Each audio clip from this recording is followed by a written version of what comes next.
The Grim Reaper is known as the being who guides the souls of the dead. The god of death had declared that any Reaper who manages to guide 10,000 souls would be rewarded with a single wish. After some time, one such Reaper stood before the god of death, who asked him if he had finally succeeded in collecting the 10,000 souls. The Reaper, named Kai, answered in the affirmative. The god of death then assured him that he would fulfill his promise and grant him any wish he desired. Kai's wish was surprising, as he asked to quit his job as a Grim Reaper. The god of death was taken aback by this request, explaining to him that giving up being a Reaper meant that his very reason for existence would disappear, and his fate would be complete annihilation. But Kai, who had reached an unbearable level of exhaustion, replied that this fate was perfectly fine with him. Upon his request, the god of death agreed to grant it, and in that moment, Kai's existence was supposed to vanish completely. But contrary to his expectations, he found himself opening his eyes again. He was lying on a bed, while a man and a woman eagerly called him Young Master Cien, expressing their joy that he had finally regained consciousness. The woman hurried to inform the Count,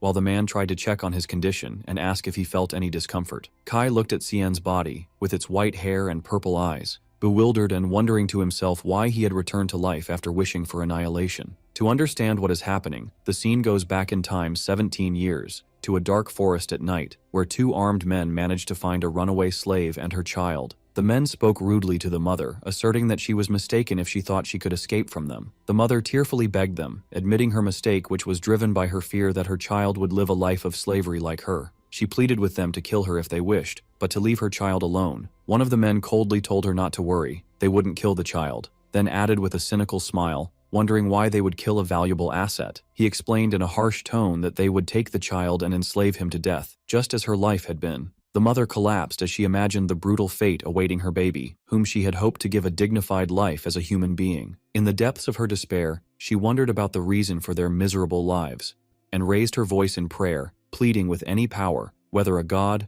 an angel, or even a devil, to intervene and save her child. In that moment, a mysterious man with a majestic appearance emerged, calling the mother by her name, Miru. The two soldiers were surprised by his appearance and asked him who he was and who sent him. The man ignored them and politely told them that he didn't have much time, and that he would speak with the woman first and then answer their questions. The soldiers felt a cold shiver run down their spines, as if they were on the verge of death. The mysterious man strode confidently past the terrified soldiers and stood before Miru, who was kneeling on the ground, clutching her child. He offered her a deal, promising to grant her one wish, and in return, she had to give him one thing he wanted. He then revealed his request, asking her to give him her soul. As Miru held her child, she whispered her final wish to the mysterious man standing before her. After listening to her, the man, surrounded by a celestial aura, declared that he understood her desire and that the contract between them was sealed. At that moment, a smile of contentment appeared on the mother's face as she hugged her baby, before falling lifeless to the ground, while the man took the child in his arms.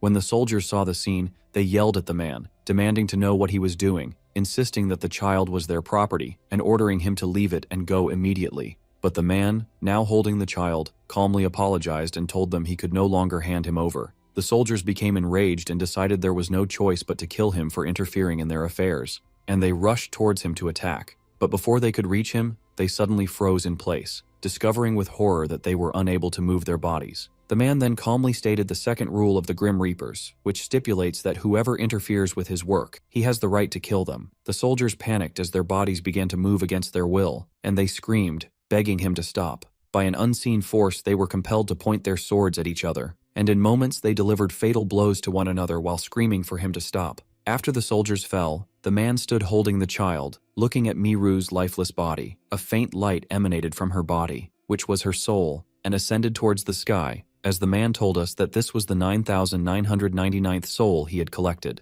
He looked at the baby, who was extending his small hand towards his face, and muttered to himself that he had taken on a troublesome wish, then walked away, realizing he didn't have much time left. 16 years later, a young red-haired girl called out to someone as Appa and asked if he was home, and a voice from inside replied that he was. The girl, named Jazeth, entered carrying a basket and complained that Kai didn't greet her warmly. Kai replied coolly, asking if he looked like an old man who couldn't hear well, assuring her he could hear her even if she called him softly. He then added that it was illogical to greet her warmly every time, especially since she visited him several times a day. Jazeth protested, saying anyone else would be happy to have her visit and would welcome her warmly, so Kai coldly suggested she go to them then. Jazeth became flustered and told him that's not what she meant, finally admitting she just wished Kai would show her more affection. Meanwhile, Kai was busy carving a wooden statue, ignoring her words. Joseph threw herself on the sofa, but Kai immediately scolded her, ordering her not to lie down before washing her hands and feet, which made her complain that he was a very strict person. He then asked her why she was visiting. She told him that her mother was not well and that her left arm had been hurting since last night and was still bothering her even after waking up.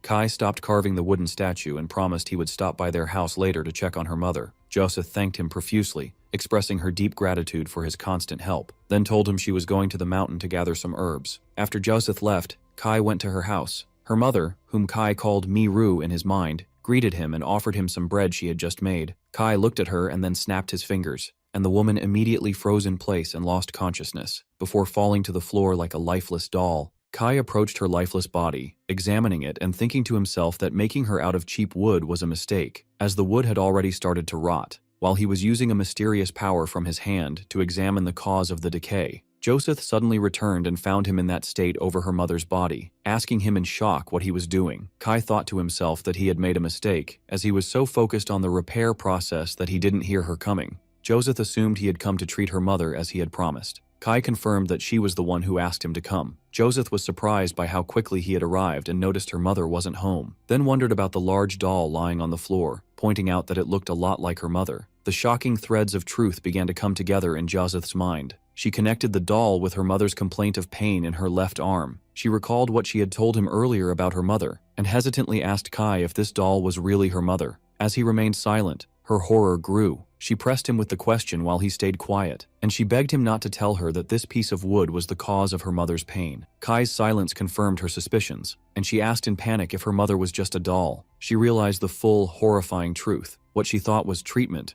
was nothing but replacing parts in a doll. Then her shock widened to include everyone in the village, wondering if Kai had healed everyone in the same way. She backed away, begging him to deny it all. Kai decided he could no longer hide the truth and that he had to be honest with her, especially since she was now mature enough to understand that what he did was logical. He snapped his fingers again, revealing to her a horrific scene that showed the truth about all the villagers. Joseph asked him in shock if they were all dolls. Kai confirmed to her that it was exactly as she saw it, and that the person she knew as her mother and all the inhabitants of this village were nothing but dolls of his creation. This shocking confession prompted Joseph to ask him about his true identity. Kai began to explain what happened, clarifying that 16 years ago, her mother made a deal with him, betting her soul right before she died. Her mother's wish was for her daughter, Joseph, to live a life where she wouldn't be harmed by people, and not to live a humiliating life like hers, but to be loved by everyone. Kai added that he knew that even saints couldn't live a life filled only with love among humans, and for that reason, he created an entire village just for her, a village that would ensure she would never be hurt.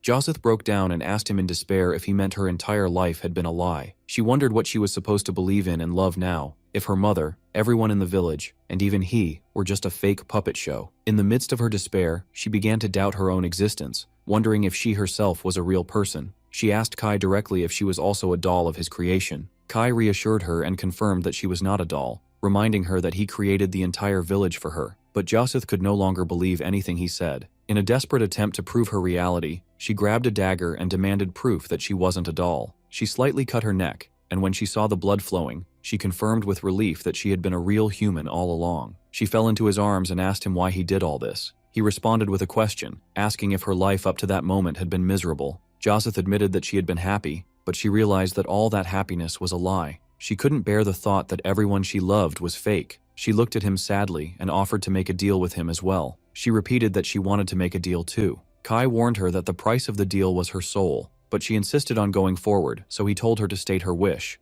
She told him her wish, saying that he was the only real person in her life, and if he also forgot her, no one in this world would be left to remember her. So she begged him to remember her forever, and tearfully asked if her request was too much. Her words touched Kai, so he agreed to the deal, stating that the contract was sealed. Joseph thanked him with relief, then fell to the ground after her life departed, her soul becoming the 10,000th soul collected by Kai. After Joseph's death, Kai burned down the village he had built for her, believing it had become a useless place without her, and it quickly went up in flames. At that moment, Kai noticed the god of death, Shanos, who observed that Kai seemed sadder than usual. Shanos wondered if Kai had special feelings for that child, but Kai denied it. Kai asked Shanos to fulfill his promise. After Shanos pretended to have forgotten, he laughed, saying that of course he remembered. After seeing Kai's angry face, Kai reminded him of the promise he had made, to grant him one wish upon guiding the 10,000th soul. Shanos explained that he made this a general rule to improve the efficiency of other Reapers, then agreed to grant Kai's wish and asked him to state it. Kai's wish was to quit his job. He repeated his request again. Shanos was surprised and reminded him that giving up being a Reaper meant his annihilation, but Kai replied that he had already faced death 10,000 times. And when Shanos asked if he was tired, Kai confirmed it. It is revealed here that Kai was a unique Reaper. When a human soul is chosen to become a Reaper, it loses all its memories and transforms into a Grim Reaper, but Kai retained all his memories. This difference is what led him to adopt the deals approach in his work. Instead of forcing souls to follow him or leaving them to perish, he would grant them their last wish to lead them peacefully, allowing even souls who died unjustly to accept their fate. But these human feelings were constantly draining and hurting him, making him feel exhausted faster than others. Returning to the present, Shanos asked Kai one last time if he wanted to reconsider, but Kai insisted on his wish. Shanos agreed to grant him his wish, and Kai thanked him. Shanos warned him not to regret it later, then bid him farewell with the cryptic words, "See you again." Kai was puzzled by these words, believing he would never see him again after he perished. But instead of annihilation, he felt a heaviness in his body and found himself hearing voices around him. Doctors were discussing a patient's condition, saying that his mere breathing was a miracle. Then suddenly, one of them noticed that the patient, named Cien, had moved. Voices rose in the room, and someone announced that the young master had opened his eyes. Kai woke up in the body of a young nobleman, confused and wondering about his identity as he looked at the people gathered around his bed. While the doctor was assuring those around Cien's bed that his life was not in danger despite his injuries, an angry man with white hair attacked him and grabbed him by his clothes, calling him a pathetic son and asking how he could do this without thinking of their feelings. Another young man tried to stop him, telling his father that Cien was still sick, while the father wondered if his son ever thought about them at all. Kai, now in Cien's body, interrupted the man's outburst to ask who he was. Everyone was shocked by his question, so Kai repeated his inquiry about the man's identity and why he had suddenly hit him. After this incident, the doctor concluded that Cien had lost his memory due to a severe blow to his head. When Cien's father, Count Shuritan, asked about a cure, the doctor replied that there was no solution but to wait for his memory to return naturally. His older brother, Lucian Shuritan, then asked if there were any other problems, and the doctor reassured him that Cien's physical condition was surprisingly good and there were no life-threatening injuries. Kai realized at that moment that he had entered the body of this person named Cien, and concluded that the one responsible for all this was the god of death, Shanos. When his brother Lucian approached him to ask how he was, Kai replied coldly, telling him to leave the room and stop asking useless questions. He also asked his father and the doctor to leave, reasoning that their loud voices were giving him a headache, and demanding they all get out. Faced with this strange behavior, everyone decided to let him rest, and left the room. As soon as he was alone, Kai called out for Shanos, who appeared before him instantly. Shanos cheerfully asked if he was looking for him. Kai confronted him angrily, asking the meaning of what had happened, to which Shanos coolly replied that he had granted his wish. Shanos explained that Kai's wish was to end his life as a Grim Reaper, which is exactly what he did. This twisted interpretation angered Kai so much that he asked if he could hit him. Kai then asked about the fate of the body's original owner, and Shanos told him that he had died. Shanos explained that the boy was destined to die in an accident, and the moment his soul left his body, he inserted Kai's soul in its place, describing the timing as perfect. Kai didn't understand why he was being forced to live in a human body, so Shanos revealed his true motive with a wide grin, saying it wouldn't be fun if Kai's existence simply vanished. And when Kai asked if he did all this just for fun, Shanos answered in the affirmative. Before disappearing, Shanos wished Kai good luck in his new, fun life, leaving Kai shouting at him, trying to stop him from leaving. After Shanos left Kai drowning in his anger, he decided not to appear before him for a while until he calmed down. After several days had passed, Kai was still angry because Shanos didn't appear even when he called him, so he decided to cut ties with him completely and go his own way. During his stay at the mansion, Kai noticed something that caught his attention, which was that all the servants trembled in fear and avoided looking at him whenever they saw him. This led him to conclude that the original owner of the body, Cien, must have been a detestable and abusive person. One day, he saw a young maid, the same girl who had been bringing him his meals, trip while carrying a bucket of water and fall to the ground. The girl, named Paik, was overcome with intense terror and began to apologize hysterically as if expecting a terrible punishment. Kai approached her and asked her why she had such a fearful expression on her face, causing the girl to scream in sheer terror. It becomes clear through a flashback that Cien Shuritan, the second son of the Count, was known for his angelic beauty in his youth, but his true nature didn't take long to emerge. Records revealed his cruelty. He had burned the eyes of a maid just because she dared to smile at him when he was only 11 years old. Since then, many servants who worked for him suffered injuries, disfigurements, and beatings that nearly killed them, and it was common for them to be fired in a pitiful state. Because of this cruelty, everyone nicknamed him the Little Demon of the Count's house. Returning to the present, Paik was imagining the worst-case scenarios, believing he would cut off her hands or legs. But Kai asked her to give him her hand. Despite her intense fear, she extended her trembling hand to him, begging him for mercy as she imagined he would cut it off. Kai surprised her when he healed the wounds on her hands, then told her that this was just first aid, and she should treat the wound properly to avoid leaving a scar. Kai's surprises didn't stop there. He pointed out some threads and dust on her clothes, and advised her to keep herself clean. When another maid saw what happened, she rushed over to Paik to check on her, while the latter fled in shock. Kai watched her, thinking that she reminded him of Joseph because of her age and clumsy nature. Later, the maids were talking about the sudden change in young Master Cien's personality, noting that he had become gentle recently, and they wondered if he had seen the gates of hell and decided to repent. The maids continue their conversation, with one of them sarcastically remarking that given Cien's demonic temper, it's likely that hell itself couldn't stand him and kicked him out. Paik, the maid Kai had helped, rushes to his defense enthusiastically, insisting that the young master is not demonic at all, but an angel. She tells them how even when she stumbles, he takes care of her and tidies up her appearance and sometimes even gives her delicious food. She insists that he is a kind and wonderful person and that the old rumors about him were completely distorted. Although the other maids didn't believe everything she said, they agreed that Cien had indeed become much kinder, otherwise Paik wouldn't have remained in his service after all her mistakes. Kai was listening to their conversation from a distance, which confirmed to him that his former personality, Cien, was indeed evil. He decided to change his location to avoid being seen by anyone, or it would be a problem. Afterwards, he wandered through the beautiful and well-maintained mansion garden, admiring the intricate sculptures and the meticulous care of the garden. He found some wood for carving in a sunny spot, and sat in the warm and pleasant place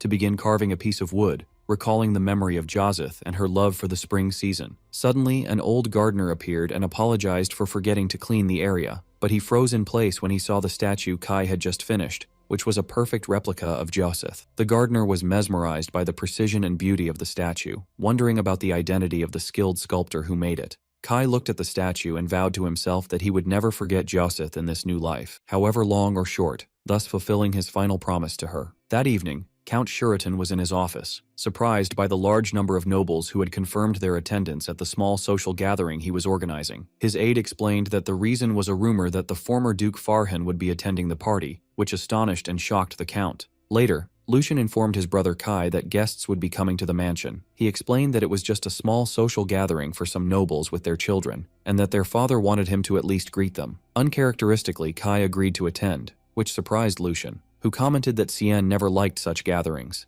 Kai replied that he would attend this time to decide what to do in the future, so Lucian advised him to take it easy since he had just recovered. Before Lucian left, he placed a hand on Kai's shoulder, expressing his genuine concern, which made Kai feel a strange, unfamiliar sensation, the feeling of family warmth. A few days later, the party was held, and the turnout was unexpectedly large. Count Shuritan welcomed Count Iklo, who commented on the size of the crowd. Count Iklo confirmed that the reason for this huge turnout was the news of the attendance of the former Duke Farhan, who is personally supported by the Emperor. Count Iklo explained that the reason for this large crowd was that the Emperor had entrusted the former Duke Farhan with the task of choosing the crown princess, which prompted every noble with a daughter to eagerly seek to attend the party. He added that even nobles without daughters were keen to attend, desperate for a chance to catch the attention of the powerful and influential Duke Farhan. Count Shuritan commented that he hadn't realized the kingdom had so many young ladies, and that everyone was brimming with anticipation. In the midst of the party, Lucian, the eldest son of Count Shuritan, arrives and exchanges friendly greetings with Count Iklo, who praises Lucian's talents in studies and swordsmanship and expresses regret for not having a daughter to marry him to.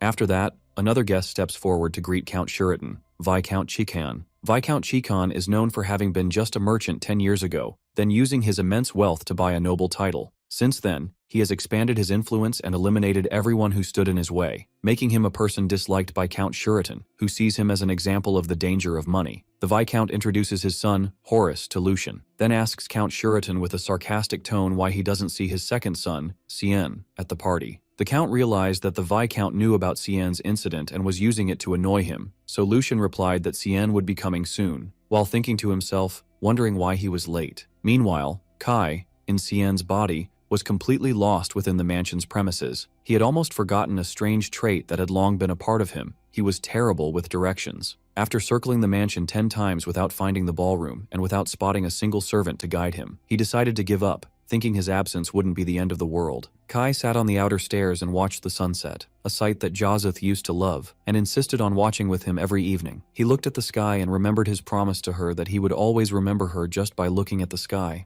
At that moment, an elderly man approached him and asked what he was doing alone in this place. Kai replied sharply, wondering if the man was old because he was asking a question he already knew the answer to, as it was obvious he was watching the sunset. The man was impressed by Kai's wit and sharp tongue, and admitted he had approached out of curiosity because Kai's gaze at the sunset seemed incredibly deep, deeper than that of an old man who had lived for decades, which was strange for a young man in his mid-teens. The man rephrased his question, inquiring why a young man was sitting alone in sorrow, to which Kai answered frankly, "I got lost." The man assumed Kai was one of the guests, but Kai denied it, and shocked the man when he revealed his identity, saying, "I live here. I am the second son." The old man was surprised that Kai, Count Shuritan's son, had lost his way in his own house.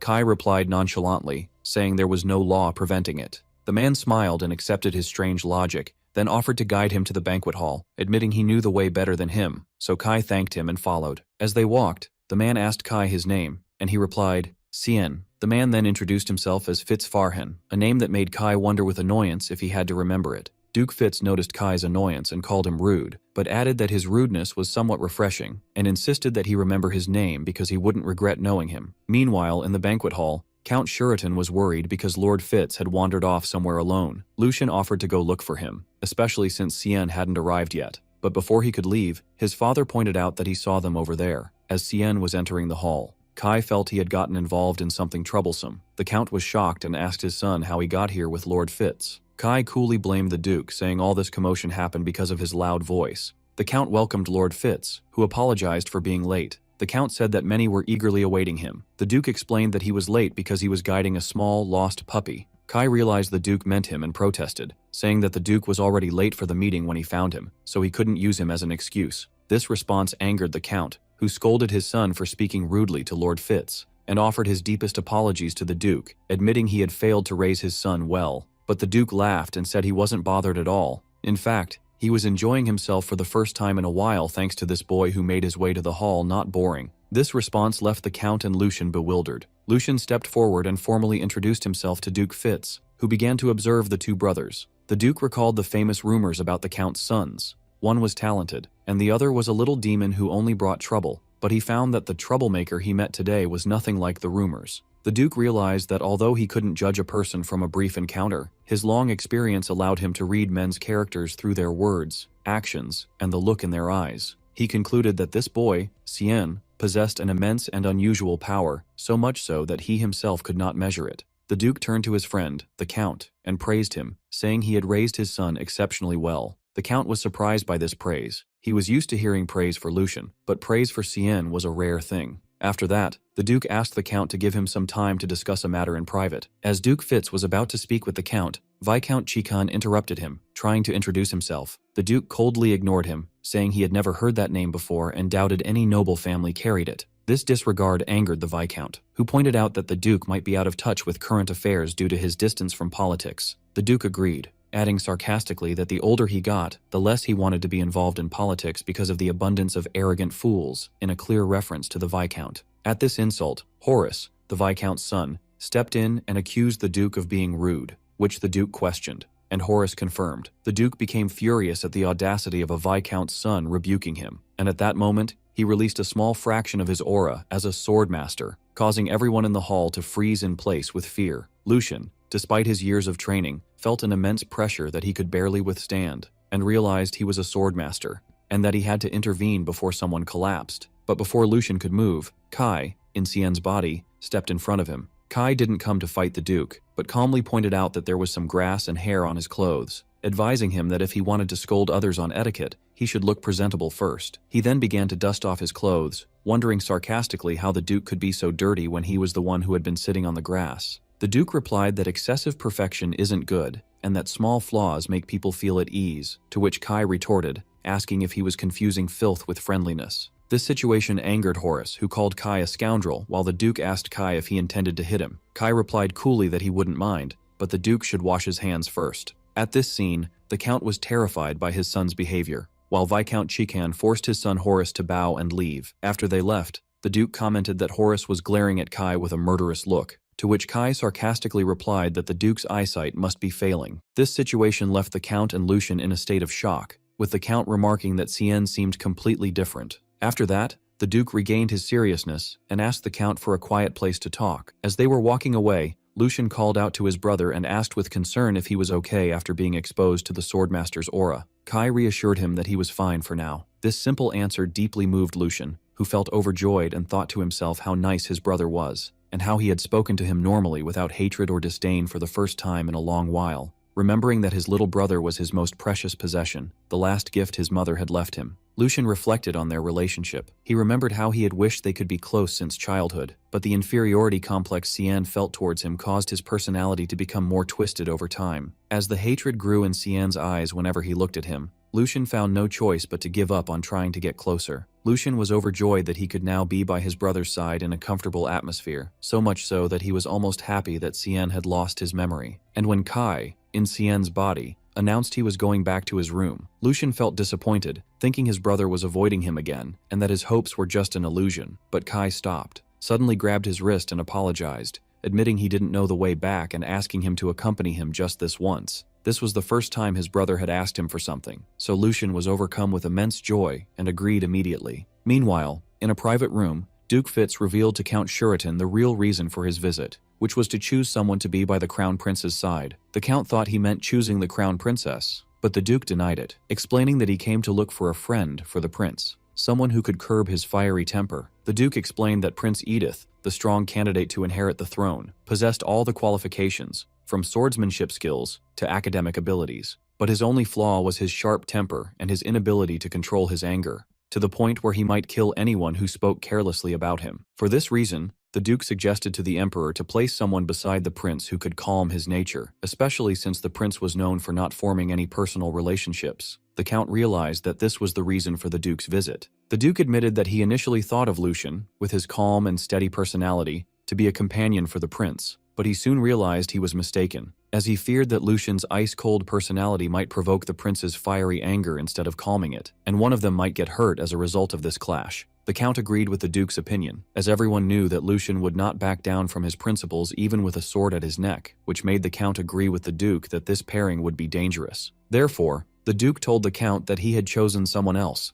who was also his son. The Count realized with horror that the Duke meant 100. The Duke confirmed that he wanted Cien to take on this task, which the Count flatly refused. The Count justified his refusal by stating that Cien was completely unstable and full of flaws, and any mistake from him could endanger the entire family. In a desperate attempt to persuade the Duke, the Count revealed a dangerous secret, that Cien had recently been in an accident and lost his memory, which greatly shocked the Duke. Count Shuritan refused Duke Fitz's request, apologizing that his son Cien had amnesia and was unqualified for such a task. But this confession did not deter the Duke. In fact, it increased his admiration for Cien. He found it unnatural for a boy with amnesia to be so calm and composed. Instead of being scared and agitated, Cien's eyes were calm and deep, which made the Duke certain that his judgment in assessing men had not failed him yet, and that this boy was a true gem. The Duke told the Count that he saw no problem with the memory loss. In fact, he felt he had made an excellent choice. He asked him to think about it, admitting that he had taken a liking to the boy. Later, the Count met with his two sons,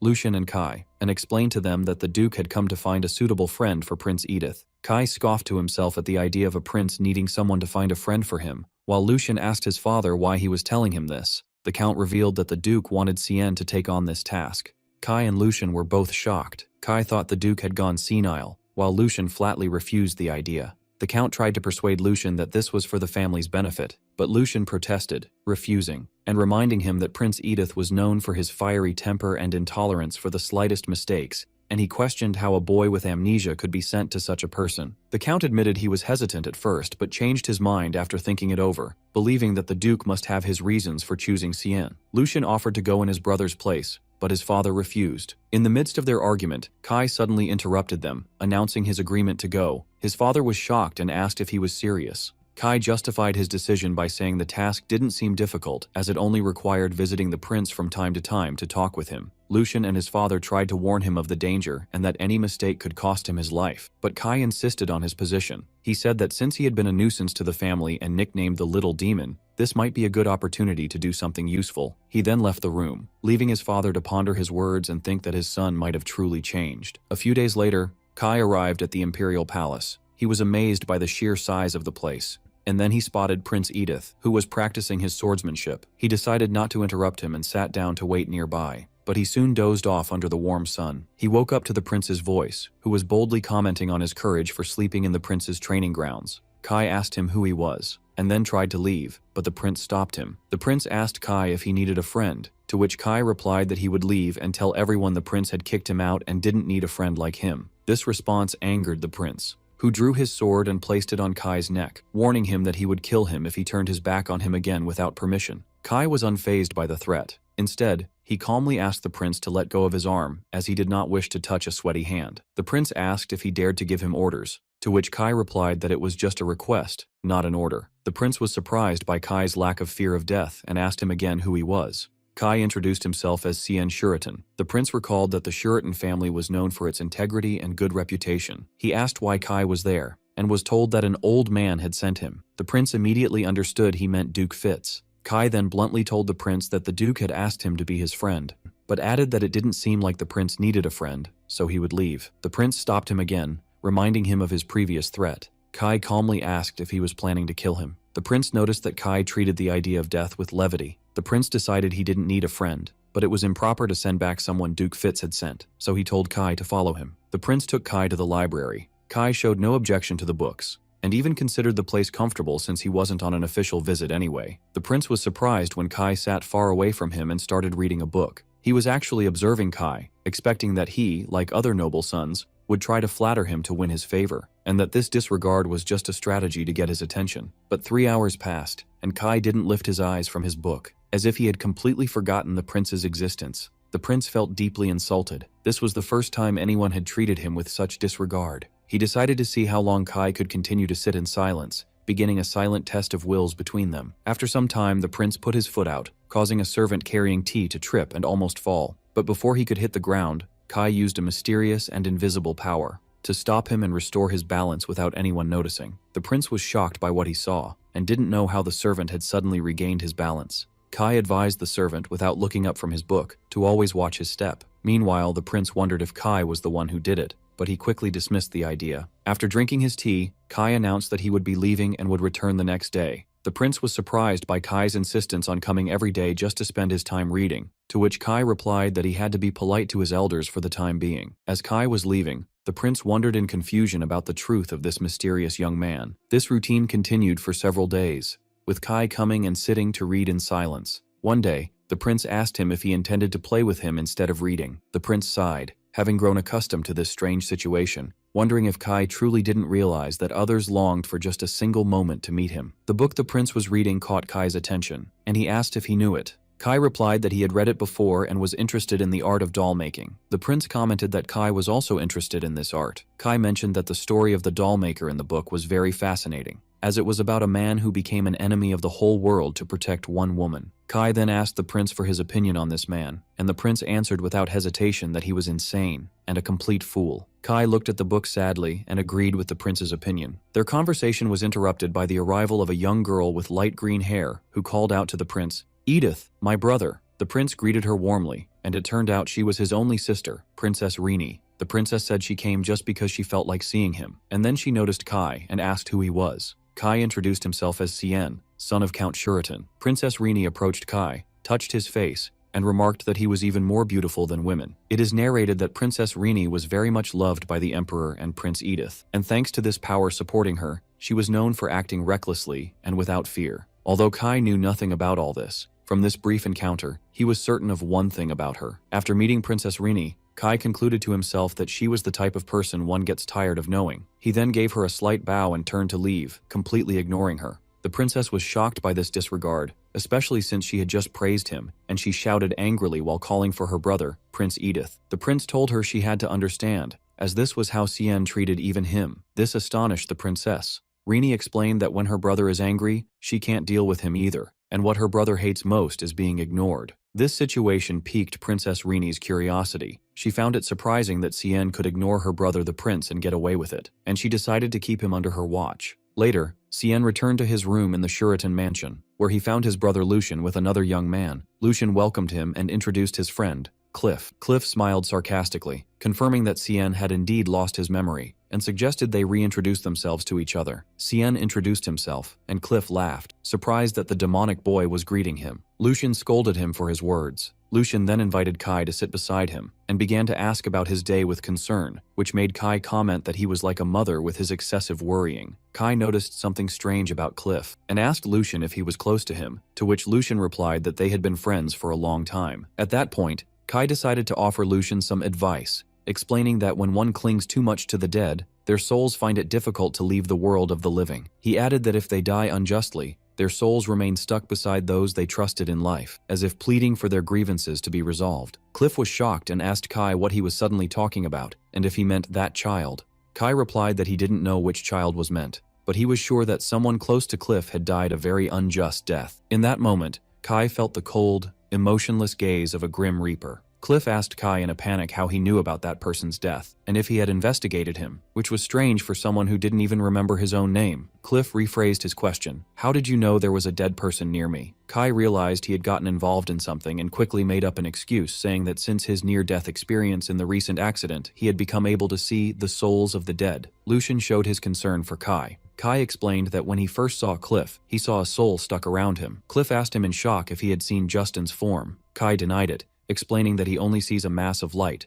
a dead soul, and doesn't know if it's a boy or a girl. He then added a terrifying truth, which was that he could also see the Grim Reaper waiting to take that soul. Cliff refused to believe Kai's ridiculous story, to which Kai coolly replied that it was up to him whether to believe it or not. But he added one last piece of information, explaining that a soul that refuses to follow a Grim Reaper is destined to fade away after a certain period. Therefore, the best solution for a soul that died unjustly and is clinging to the world is to resolve its lingering regret so it can depart peacefully. At this point, a concerned Lucian asked his friend Cliff what was happening, reminding him that Justin was his little cousin. Cliff confirmed this and began to tell the story. A few months ago, his uncle, Count Devlin, suddenly collapsed due to chest pains and his health did not recover easily. As a result, his eldest son, Justin, was chosen as the heir to the title. But a month ago, Justin suddenly disappeared. The family thought he had run away out of fear of shouldering the responsibility of the title, especially after a letter from him was found in which he confessed his lack of confidence in his ability to lead the family. As a result of his disappearance, Pelison, their cousin from their uncle's second marriage, became the center of attention and support. But Cliff believed that the Justin he knew was not weak enough to abandon his duties and run away,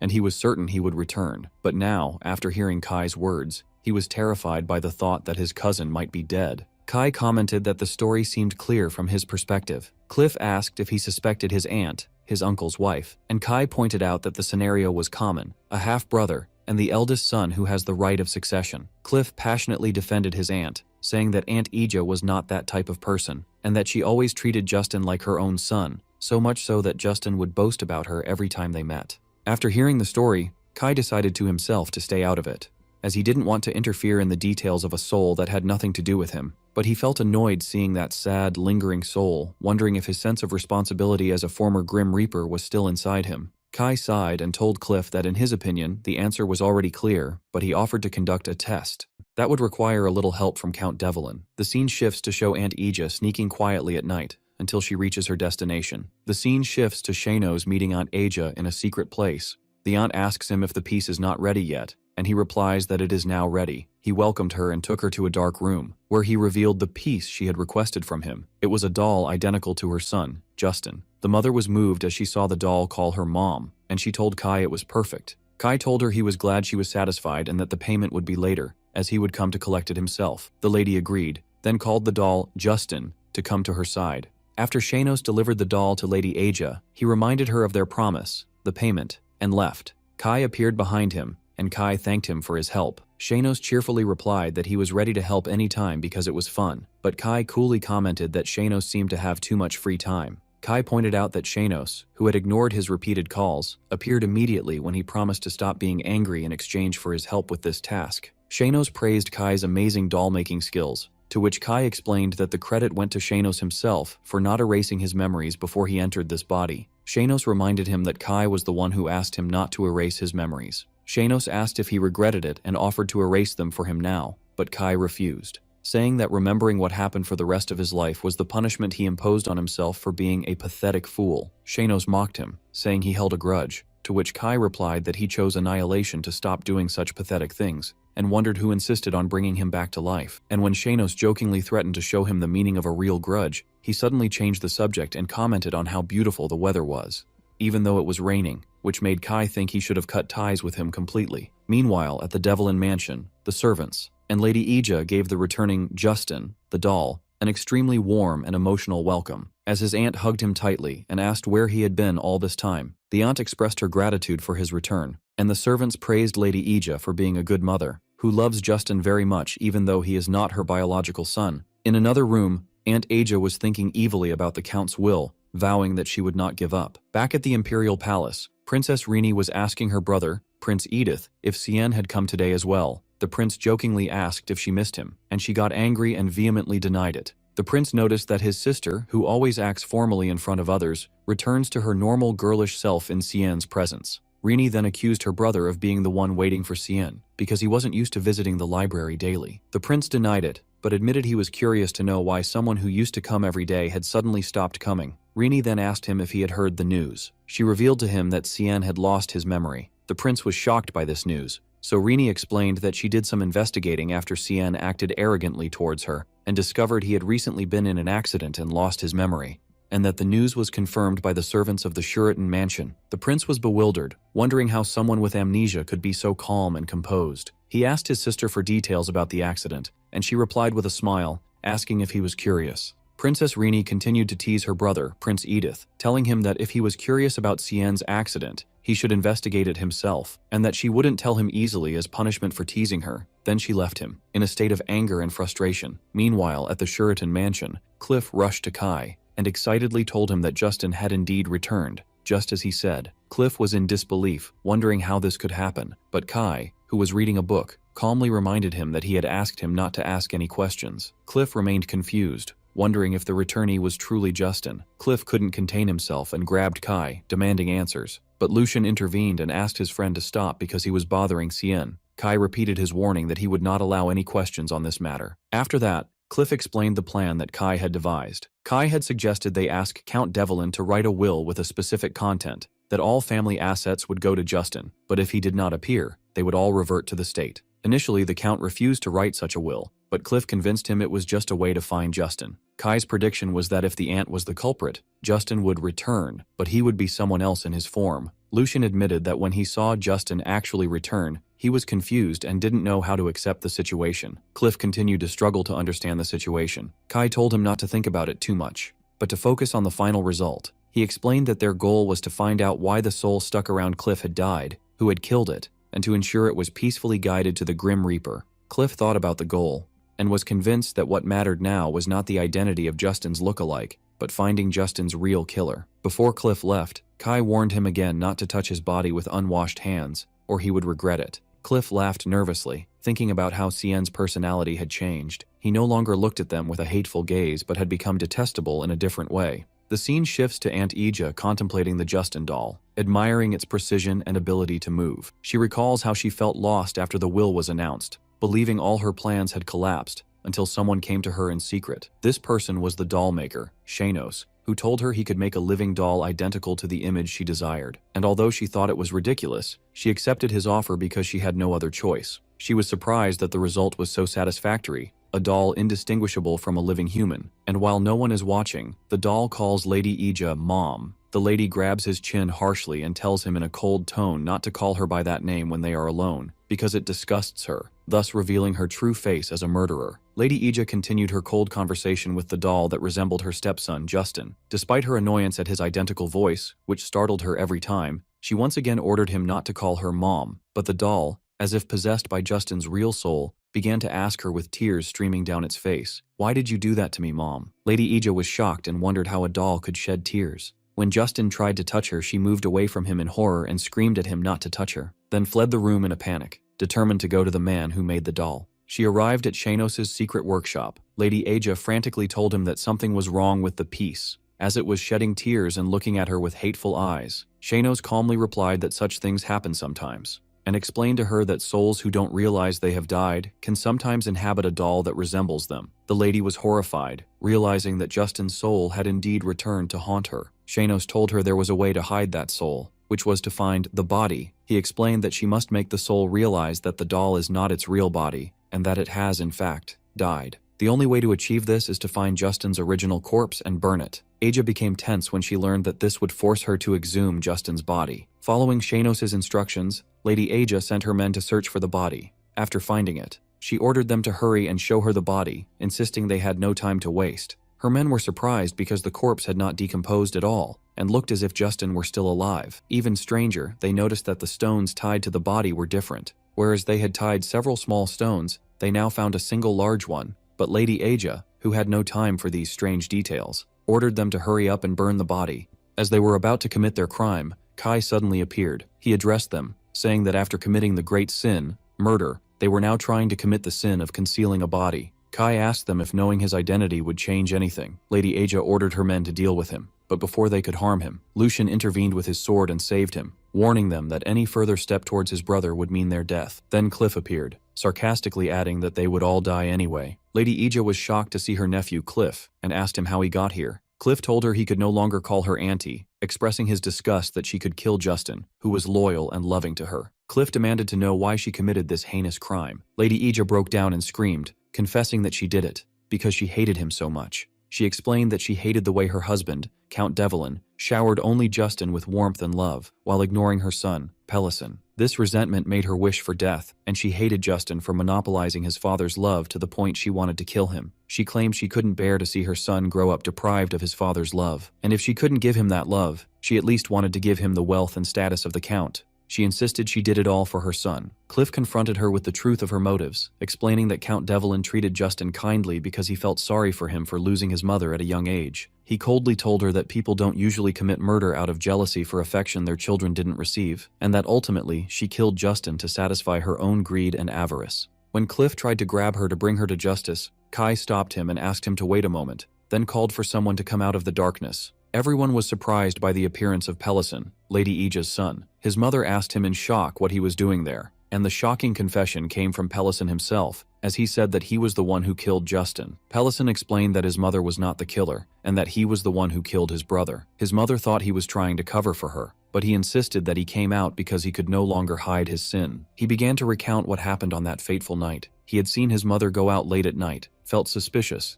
and secretly followed her. There, he witnessed his mother and her men throwing his brother into the lake. But after his mother left, Justin crawled out of the lake, having managed to cut the ropes with a knife he found at the bottom. When Justin saw his brother Pelison, he asked him for help. But at that moment, a terrifying thought occurred to Pelison. If his brother returned alive, it would be over for his mother. And of course, his own future would be over too. In that moment of fear and hesitation, without realizing it, he snatched the knife from his brother's hand and stabbed him to death, then tied the stone to his body again and sank him in the lake. Pelison collapsed, screaming his confession, "I'm the one who killed him." After Pelison's confession, his mother, Lady Aja, tried to protect him, insisting that she was the murderer, while he continued to confess his guilt to clear her. But suddenly, Lady Aja's despair turned into a bloody decision. She decided that it didn't matter who the killer was, as long as she could get rid of everyone there, it would be as if nothing had happened. She called for her hidden men to come out and eliminate everyone, but the ones who appeared were not her men, but Prince Edith and his soldiers. Lady Aja was shocked, and the prince declared that both murder and attempted murder are serious crimes,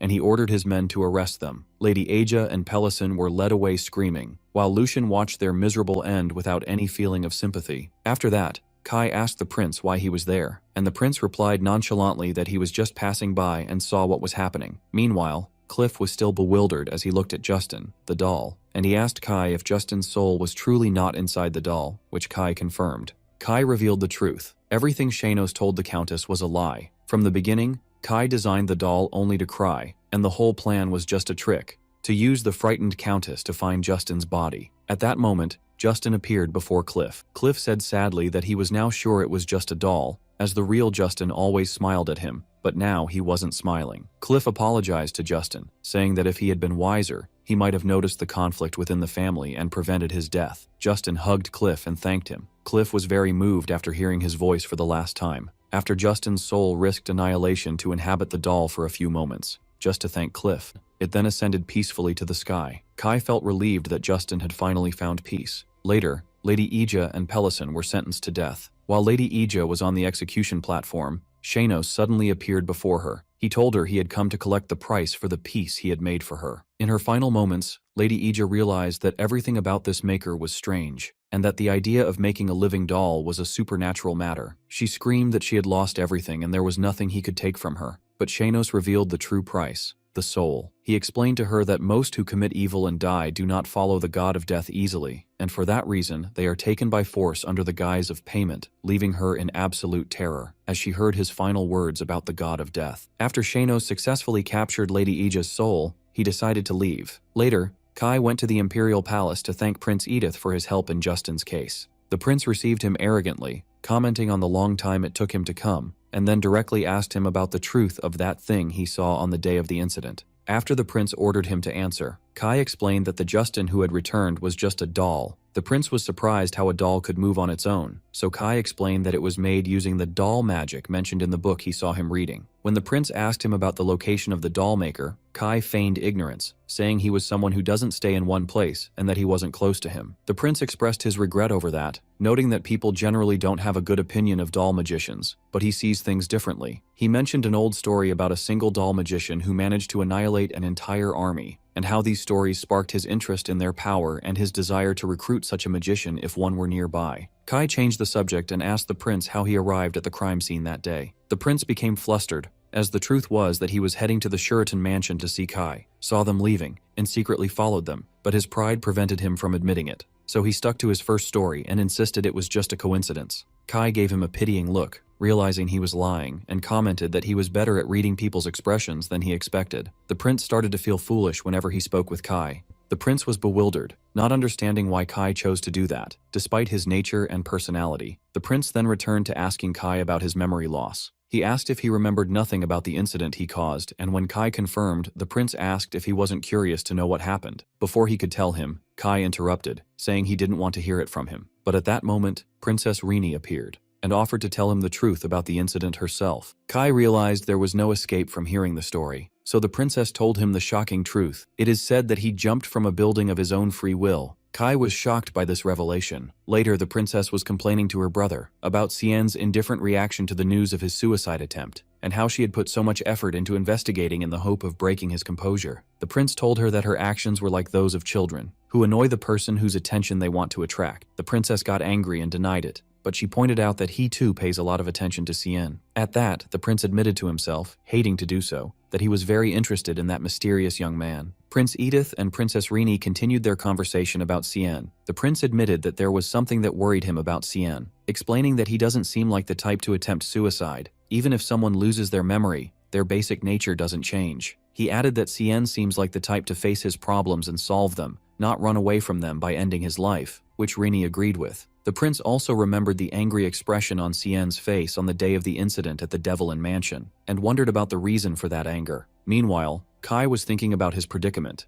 angry at Shanos for putting him in the body of a person full of problems. Although he had decided to ignore the matter of the original Xian's suicide attempt, he began to worry that the reason that drove Xian to despair might still exist and could affect him as well. Therefore, he decided to at least understand the circumstances surrounding the incident. Kai went to his father, Count Shuritan, and asked him directly why he jumped. The Count was surprised that his son knew about it, but Kai coolly replied that what mattered was knowing the reason, not how he found out. Kai said he had a rough guess that he was a person full of resentment towards the world. Kai asked him another question. Where did he wake up after the incident? Was it in this house? The Count answered no, revealing that the place where the incident occurred was Goethe Academy. Kai began to analyze the new information. He initially thought that Xian's feeling of inferiority and resentment towards his brother Lucian was the reason for his suicide attempt. But the incident happening at the academy and not at home suggested there was another reason. As he was walking in the garden thinking, he heard the sound of carving, and found the old gardener he had met before. Kai noticed that the gardener looked tired, and soon the man staggered and almost fell from exhaustion. Kai rushed to help him,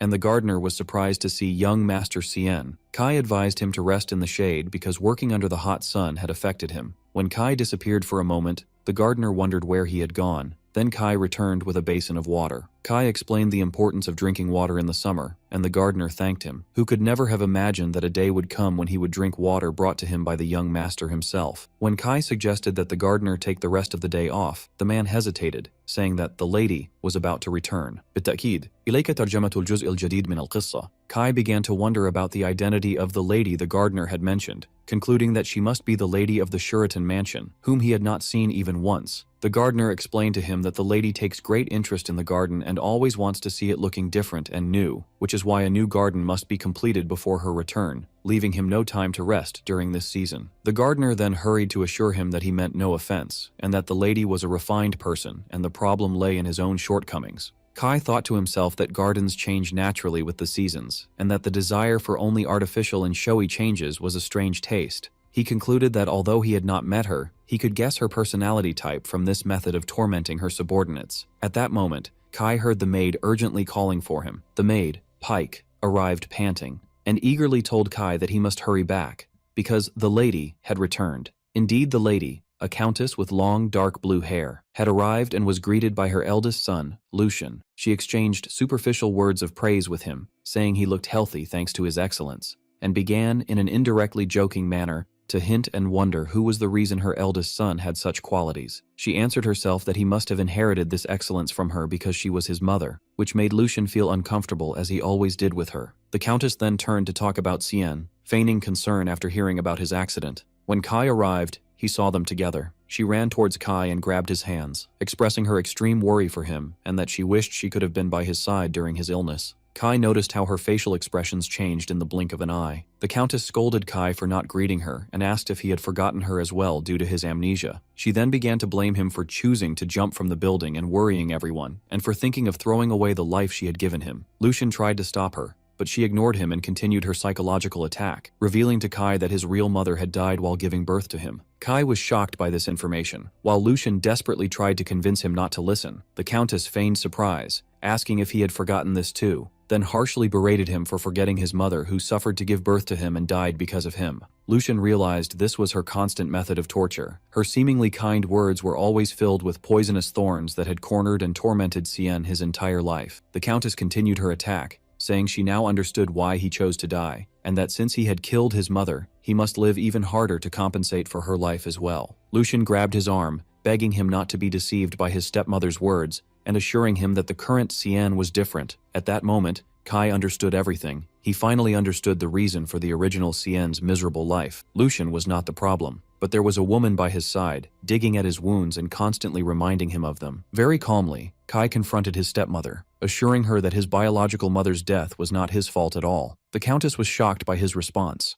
so Kai continued, explaining that death is a fate determined by the god of death, and it is not something humans can be blamed for, and that he is fully aware his mother did not die because of him, so there was no need to repeat this lie. The countess became enraged, as she was not used to Xian talking back to her this way. Previously, he would be in pain and run away crying whenever she confronted him with these words. She changed her tactic, feigning happiness and saying that his deceased mother would be happy that he thinks this way and would not regret dying for him. Kai agreed with her, then asked her an awkward question. If she had to choose between her life and her son's life, would she choose herself? She became flustered and answered that of course she would choose her son, to which Kai replied that his real mother would have done the same. The countess realized that Xian was no longer the fragile boy she knew, and that his memory loss had completely changed his personality. At that moment, Lucian burst out laughing with sheer joy. When his mother asked him why he was laughing, he apologized, saying that what Xian said was something he had wished to hear from him for a long time, and that he laughed out of extreme happiness. This further angered the countess, who scolded Lucian for his response, and accused the two brothers of ganging up to mock her, and threatened to tell their father. Faced with this situation, and after her reputation had been shaken in front of the servants who were watching the scene, the countess announced she was tired and would withdraw to her room, but she vowed to herself to get revenge on Xian. After she left, Kai commented that he hadn't said anything funny, but Lucian assured him that he was happy, and that it was the happiest day of his life. Later, in a meeting with his father, Kai announced his decision to return to Gotha Academy. His father was shocked and asked why he wanted to go back there, to which Kai replied that he should at least get his graduation certificate. Lucian begged him to stay, but Kai insisted, saying he had matters to investigate there as well. The Count agreed to his decision, considering it the first time his son had made a decision for himself, and that he now had the strength to decide his own affairs. When he asked him about the departure date, Kai replied that he would leave the next day, which further shocked Lucian. After Kai made up his mind, he reassured his brother Lucian, who understood his decision, and asked him to stop overreacting. The next morning, Lucian found that his brother had already left, leaving behind a short note that read, "I'll be back. Don't worry." Meanwhile, the old gardener, Beeson, was heading to the garden to work, ignoring the doctor's advice to rest, because the Countess had returned and the work needed to be finished quickly. But upon arriving, he was stunned to find that the huge statue he had been working on had been completely and masterfully finished overnight. He immediately realized that this was the same masterful carving skill that he had seen in the small statue of the girl, Joseph, and he wondered about the identity of this mysterious genius sculptor. On his way, Kai realized he didn't know the way to Goethe Academy at all, and that he couldn't go back to the mansion and ask for a guard after the scene he had caused upon his departure. He decided to focus on getting out of the capital first, so he asked a passerby for the way to the outer gates. The man gave him simple directions, but after an hour of walking, Kai felt that something was wrong, so he asked the same man again, who repeated the same directions. Kai thanked him for his help, then started moving again. After walking for another long time to no avail, he stopped to ask another person, only to find it was the same blue-haired man for the third time. Kai finally realized he had been walking in circles. The young man sarcastically commented that he had never seen someone struggle so much to find the outer gates, and that this was the 6th time they had met. The young man took pity on Kai and decided to take him there himself, only for Kai to discover that the gate had been very close the whole time. When the young man learned that Kai's destination was Goethe Academy, he was surprised how someone with such a poor sense of direction could get there. And indeed, as soon as he said goodbye, Kai once again went the wrong way, prompting the young man to stop him. The young man sighed and said he had no other choice, and since he was heading the same way, he would accompany him to the academy. This excessive kindness aroused Kai's suspicion, and he told him that he was not the type to accept excessive generosity without a reason. The blue-haired young man stopped Kai again as he was heading the wrong way, grabbed the reins of his horse, and told him that he would accompany him since they were going in the same direction. Although Kai understood that the young man was trying to guide him without admitting it, he decided to follow him because he was completely lost. They rode together on their horses in complete silence. The young man thought to himself how Kai was treating him as if he didn't exist even though he was guiding him, and that he had a special talent for annoying those who helped him. He wondered why he continued to help him even though he was annoying. He concluded that he was doing it because he seemed so weak and helpless that he feared he might one day find him lost on the other side of the continent if he left him alone, remembering a previous encounter they had in their childhood. Nevertheless, he found Kai's self-confidence and direct attitude to be interesting. When they arrived at an inn, the innkeeper, Tina, welcomed them and asked if they wanted one room. They both quickly asserted that they were not together, and then Kai requested separate rooms, meals, and bathwater. Tina explained that she was getting ready to serve them. After showing the young man and Kai to their rooms, she returned to prepare their food. Troublesome men appeared and started looking for her, causing a commotion. Tina tried to hide from them, because her father had asked her to avoid them destroying the place. The blue-haired young man and Kai appeared behind her, and distracted her by pretending to be hungry. Tina moved to prepare their food, and the troublemakers rejoiced when they saw she had finally appeared. Tina apologized to Kai and the young man for the lack of space in her tavern and asked them to share a table. But one of the troublesome men grabbed her violently. Tina asked him to let her go, but he continued to harass her. Her father tried to defend her, but the assailant pushed him hard and knocked him to the ground. The assailant then grabbed Tina again, while she screamed for help. The blue-haired young man intervened in the brawl, grabbed the assailant's wrist, and calmly asked him to let the girl go so he could eat his food. The assailant thought this young man was wishing for death, and since he was eager for a fight, he decided to grant him his wish. Kai's cold comment that the assailant wouldn't enjoy the fight puzzled the man. The young man grabbed the assailant and told him that he doesn't look for trouble, but he doesn't run from it either. Then he crushed his hand with great force, making the man scream in pain. The assailant's companions were shocked by this unexpected strength, as one of them tried to attack him from behind. The young man skillfully revealed a dagger and cut the attacker's hand, advising him to be grateful it wasn't his right hand. At that moment, the assailant recognized the identity of the blue-haired young man from his fighting style using 2 daggers and his incredible speed. He screamed in terror, asking if he was Jaren of the Black Mercenary Guild. Jaren is known as a legendary figure who rose to the rank of an S-class mercenary using only 2 small daggers, and despite his friendly appearance, he is famous for his cruelty and ruthlessness. The assailant realized he had picked the wrong person to antagonize, and in a desperate attempt, he decided to attack directly. But he suddenly passed by Jaren, and Kai appeared behind him, putting a knife to his neck. Jaren hadn't yet realized that the attacker's only concern was to take a hostage. In a moment of confusion, the attacker managed to grab Kai and use him as a hostage. But Kai, instead of being scared, very calmly asked the kidnapper a strange question. Isn't it customary when taking a hostage to choose a woman or an elderly person? He then wondered why he chose him, and if he looked weaker than that girl. The kidnapper was stunned by this bizarre question, and ordered him to be silent. Kai explained that he was not enjoying this situation at all, and that the thing he hates most in the world is being touched by someone. With a light touch on the kidnapper's arm, Kai used his knowledge of the body's pressure points, causing the man excruciating pain that made him drop his weapon and fall to the ground, writhing. Jaren himself was shocked that a simple press could cause so much pain. Kai explained that the human body has weak points that can be fatal with a light touch, and advised the collapsed kidnapper to choose his hostages more carefully next time. Tina was amazed at how a handsome-looking person could overcome a huge mercenary in an instant.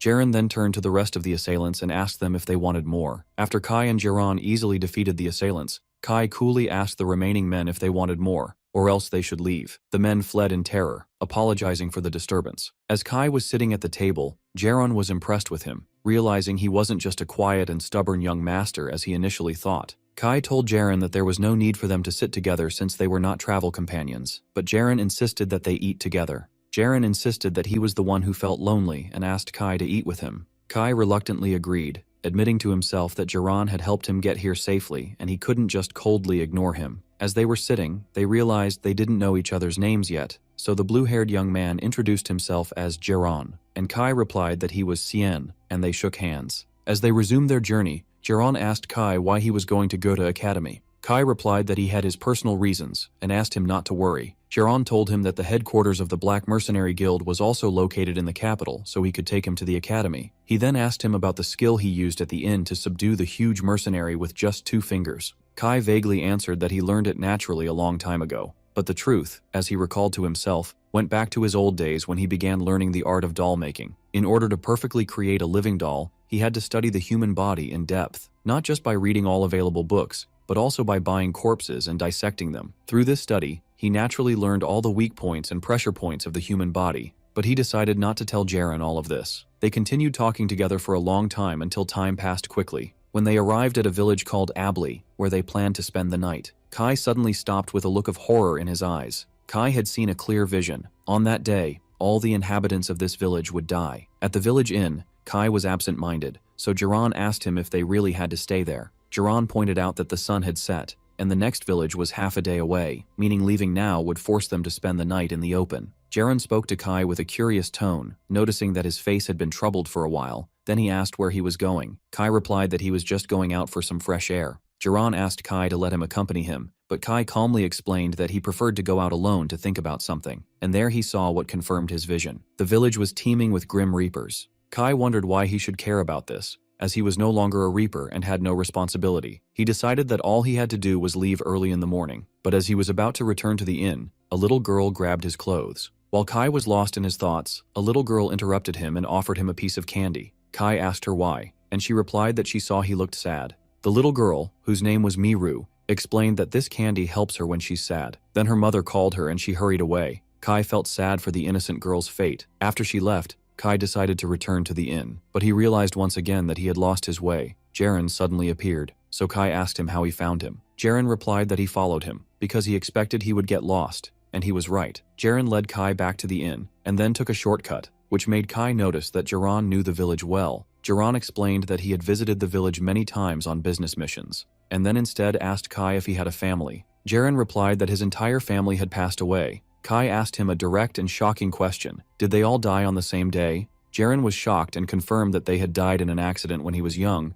and asked Kai how he knew that. Kai apologized for his curiosity, saying it was just curiosity. Later that night, Jaren sneaked out of the inn wearing a cloak, but Kai intercepted him in a dark alley and asked him why he was going out. Jaren was surprised and asked him how he knew his whereabouts. Kai claimed he followed him because he seemed suspicious, but the truth, as he thought to himself, was that he suspected Jaren was the one who would bring death to this village, perhaps because of what happened there 20 years ago. Kai's suspicions were confirmed. Jaren was that child he had met 20 years ago. Kai, with his memory as a former Grim Reaper, recalled the details of the tragic incident. He had visited this village 20 years ago because of a terrible plague that was spreading. The villagers, who depended on travelers for their livelihood, were afraid that news of the plague would destroy their economy. So they committed a horrific crime. They took Jaren's family, who were the first to be infected, and buried them alive to hide the matter. Jaren's family had sensed their tragic fate and secretly sent their young son, Jaren, the only one who was not infected, out of the village to save him. But the little boy saw everything and witnessed the murder of his entire family at the hands of his neighbors. Kai continued to narrate Jiran's tragic story, explaining how that little boy witnessed his parents and sister being buried alive by the villagers. The boy fled to save his life, but he returned years later with his heart burning with hatred and a desire for revenge. His plan was to poison the well and kill everyone in the village. Returning to the present,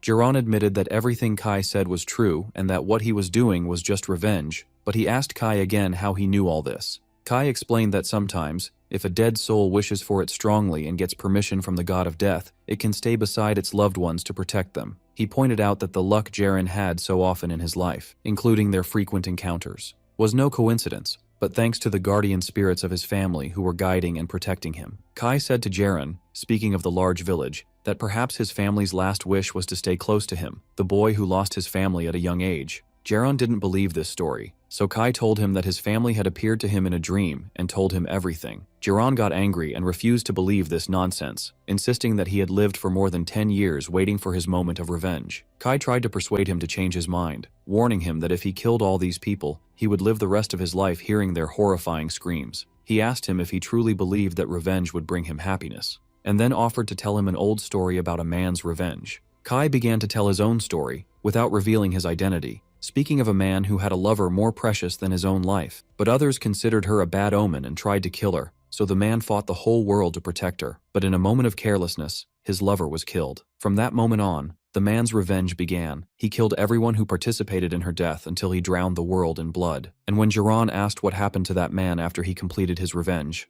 Kai replied that he looked at the world he had destroyed with his own hands and chose death. Kai told Jiran that he wouldn't stop him, but he wanted to clarify one truth. Revenge does not lead to happiness or liberation, but to more misery and a horrific connection to the past. These words affected Jiran, who began to doubt the desire he had held on to for so long, and he wondered if this was the end he wanted, or what his family would have wished for him. When Kai saw his confusion, he offered to leave the matter to him. He asked him to take the poison and keep it, and to give himself time to think. He promised him that if, after careful consideration, he decided that revenge was still more important than his happiness, he could come back to him, and he would give him the poison without a word. Jiran agreed, and handed the poison to Kai. In return, Kai gave him the piece of candy he had taken from the little girl, telling him that someone once told him this was the best medicine when one is sad. Jiran looked at the piece of candy in his hand and burst into hysterical laughter that turned into tears. Then he calmed down a bit, muttering that this was a terrible medicine. In that moment, he felt the presence of his family's guardian spirits comforting him. Later, Shanos appeared, telling him that he had done something incredible. That night, while Kai was in his room, Shanos appeared before him. Shanos scolded him, saying he heard he had caused a lot of trouble. Kai denied doing anything, which infuriated Shanos, who wondered how he could say that after making many Grim Reapers, in the village of Abli, look like fools, reminding him of the rule that anyone who interferes with the work of the god of death can be killed. Kai calmly replied that he never interfered with the Reaper's work, and all he did was prevent his companion, Jiran, from doing something foolish. Shanos smiled sarcastically and commented that Kai had become bold after becoming human again, to which Kai replied that it wasn't his fault, but Shanos' fault for bringing him back to life without asking. Shanos grumbled that he would face a severe reprimand from his superiors because a whole list of humans who were supposed to die were still alive. Kai coolly wished him good luck, which further annoyed Shanos, who called him a rude bastard before disappearing. Deep down, Kai knew the magnitude of the sin he had committed by preventing human deaths, and realized that Shanos was being lenient with him, so he thanked him in a faint voice. Shanos returned and asked Kai in a somewhat reproachful tone to treat him better next time. A few days later, Kai and Jiran finally arrived at Goethe Academy. Kai was impressed by the sight of the academy as if it were the first time his eyes had fallen upon it. Jiran asked Kai why he returned to the place where it was said he had jumped from a building. Kai replied that he wanted to know why he had tried to kill himself, because he couldn't remember anything no matter how hard he tried. He added jokingly that there was no need to worry. Even if he felt the urge to die again, he would stay alive. Jiran was reassured when he noticed that Kai was in a good enough mood to joke. When it was time to say goodbye, Jiran offered to help Kai anytime, asking him to visit the headquarters of the Black Mercenary Guild if he needed anything. Kai thanked him for bringing him to the academy, but Jiran replied that he was the one who should be thanking him, because he had prevented him from letting his hatred take control of him. After Kai's arrival at Goethe Academy, the scene shifts to Count Shuritan's office. where he was examining an investigation report on Viscount Chikon. The Count explained to his son Lucian that there were many things that didn't seem logical about the Viscount. He had appeared in the Empire 10 years ago as a merchant who bought his title with money, but the source of this immense wealth that enabled him to build a power base so quickly remains a mystery, especially since he was just a nameless peddler. The Count told his son that he couldn't uncover anything, and worse, everyone he sent to investigate the Viscount had disappeared. This increased his suspicion that he was hiding a dangerous secret. The conversation then turned to Cien, with Lucian expressing his constant worry for his brother. The Count tried to reassure him that Cien had changed and would be able to manage, but Lucian reminded him that he knew the truth about Goda Academy better than anyone. Although Goda Academy prided itself on having the best facilities and professors, its reality was completely different. Most of its students were nobles and members of royal families, and just gathering them in one place was enough to turn the academy into a battlefield, a place where conspiracies and betrayals thrived, where power decided everything, and the weak were mercilessly crushed. Lucian, as a graduate of the academy, knew this truth well and was worried because his brother, who had returned from it half dead the last time, was insisting on going back again, wishing him to hold on this time. Meanwhile, Kai was walking through the academy's corridors, hearing the students' whispers around him. They were expressing their displeasure at his return, saying he should have stayed dead, and calling him trash. Kai realized he had expected this reception, and that he was completely isolated in this place. When he tried to ask some students for the way to the headmaster's office, they ignored him and ran away. As he was perplexed, a young man with brown hair called out to him and offered to show him the way, although he didn't seem happy about it. In the headmaster's office, a fat man wearing a magician's hat greeted him with exaggerated enthusiasm and told him that he had received a letter from his father stating that Cien would be starting over after the accident that caused his memory loss. But the headmaster then asked a question that aroused Kai's suspicion, inquiring if there was anything else his father had sent with him. Kai replied that he thought the headmaster had already received all the news, which confused the headmaster, but Kai insisted on asking if there was something else he was expecting. But Kai told him that he had not brought anything else with him. The headmaster calmly told Kai that he could leave, reminding him to avoid causing any unnecessary trouble from now on, realizing that the man was expecting a bribe, a habit far from the Shuritan family, known for its integrity. At the door, he found the young man still waiting for him, who explained that they shared the same room and he was going to wait to guide him there. This young man was thinking about why he was waiting for Cien, as he didn't really like him. The original Cien was an annoying boy, strong against the weak and weak against the strong, and he always ignored and despised this young man for being a commoner. But he noticed that Cien had changed somehow after the accident. Kai interrupted his thoughts when he thanked him for waiting. The young man was completely shocked, wondering to himself how Cien could thank a commoner. This situation prompted him to ask if the rumor about his memory loss was true, which Kai confirmed. The young man now began to understand the reason for Cien's strange behavior and his not knowing where the headmaster's office was. As they headed to the dormitory, the young man asked Kai if he didn't remember the room either. Indeed, Kai was surprised by its size. The young man explained that the academy was famous for its good facilities and pointed to Kai's bed. He then asked if he remembered his name, and when Kai said no, the young man introduced himself as Kanto. Kai responded by introducing himself as well, which surprised Kanto again, as this was the first time Cien had introduced himself by name even though they had shared a room for a long time. Kanto asked Kai why he returned to the academy after leaving due to an accident. Kai answered clearly that he came back because he wanted to know the reason behind his suicide attempt, and that he had a feeling the reason was here at the academy. Kanto advised him that it would have been better to keep him away from the academy from the start. Kai added that facing and solving unresolved problems directly is the best way. Kanto was impressed by the courage of this response. Kai then asked him where the rags were, which confused Kanto, who didn't understand what he might need them for. Kai replied that he needed them for cleaning. The next morning, Kanto found Kai and asked him in amazement what had happened. He explained that when he woke up, he found Kai's side of the room sparkling clean, so much so that he could see his reflection on the floor, pointing out that although the original Cien was obsessed with cleanliness, he would never have thought of cleaning himself. Kai coolly replied that cleaning is a normal task, and if a person likes cleanliness, they should clean themselves. Kai added that cleaning was one of his hobbies, which further confused Kanto, who wondered if this was something nobles say. Later in the dining hall, Kanto noticed that Kai went to get his food himself without hesitation. Kanto thought to himself that the academy forbids students from bringing their servants, but nobles usually find commoner students to do these tasks for them. Kanto remembered that nobles with limited influence, like the old Cien, sometimes had to get their own food, and they would do so with their heads bowed in shame. But today's Cien showed no sign of this shame. He walked confidently, holding his tray full of food. Kanto realized that Cien had truly changed and was no longer the scoundrel he knew. As Kai was looking for a place to sit, a student stuck his foot out to trip him. Kai immediately understood that the student wanted him to step on his foot to pass. Very calmly, Kai stepped hard on the student's foot, who screamed in pain. He angrily asked him what he was doing, to which Kai innocently replied if this was what he wanted. The student angrily told him to stop the nonsense. When Kai asked if he was trying to trip him, the student got flustered and backed down, afraid of starting trouble with the son of a count. Kai walked away, leaving the student to think about how the foolish Cien, who used to run away or glare angrily in the past, had changed. Kai joined Kanto, who was stifling his laughter, impressed by the way Kai had handled the situation, and felt that he would enjoy watching him in the coming days. Elsewhere, a student was telling his group's leader, Lord Elnis, about Cien's return. Elnis received the news with a sly smile, commenting that thanks to that bastard, he wouldn't be bored for a while. In the classroom, Kai found himself the target of the students' bullying as they continued to throw trash and papers at him. But when one of them threw a dirty rag at him, his patience ran out, and he threw it back at the person who threw it,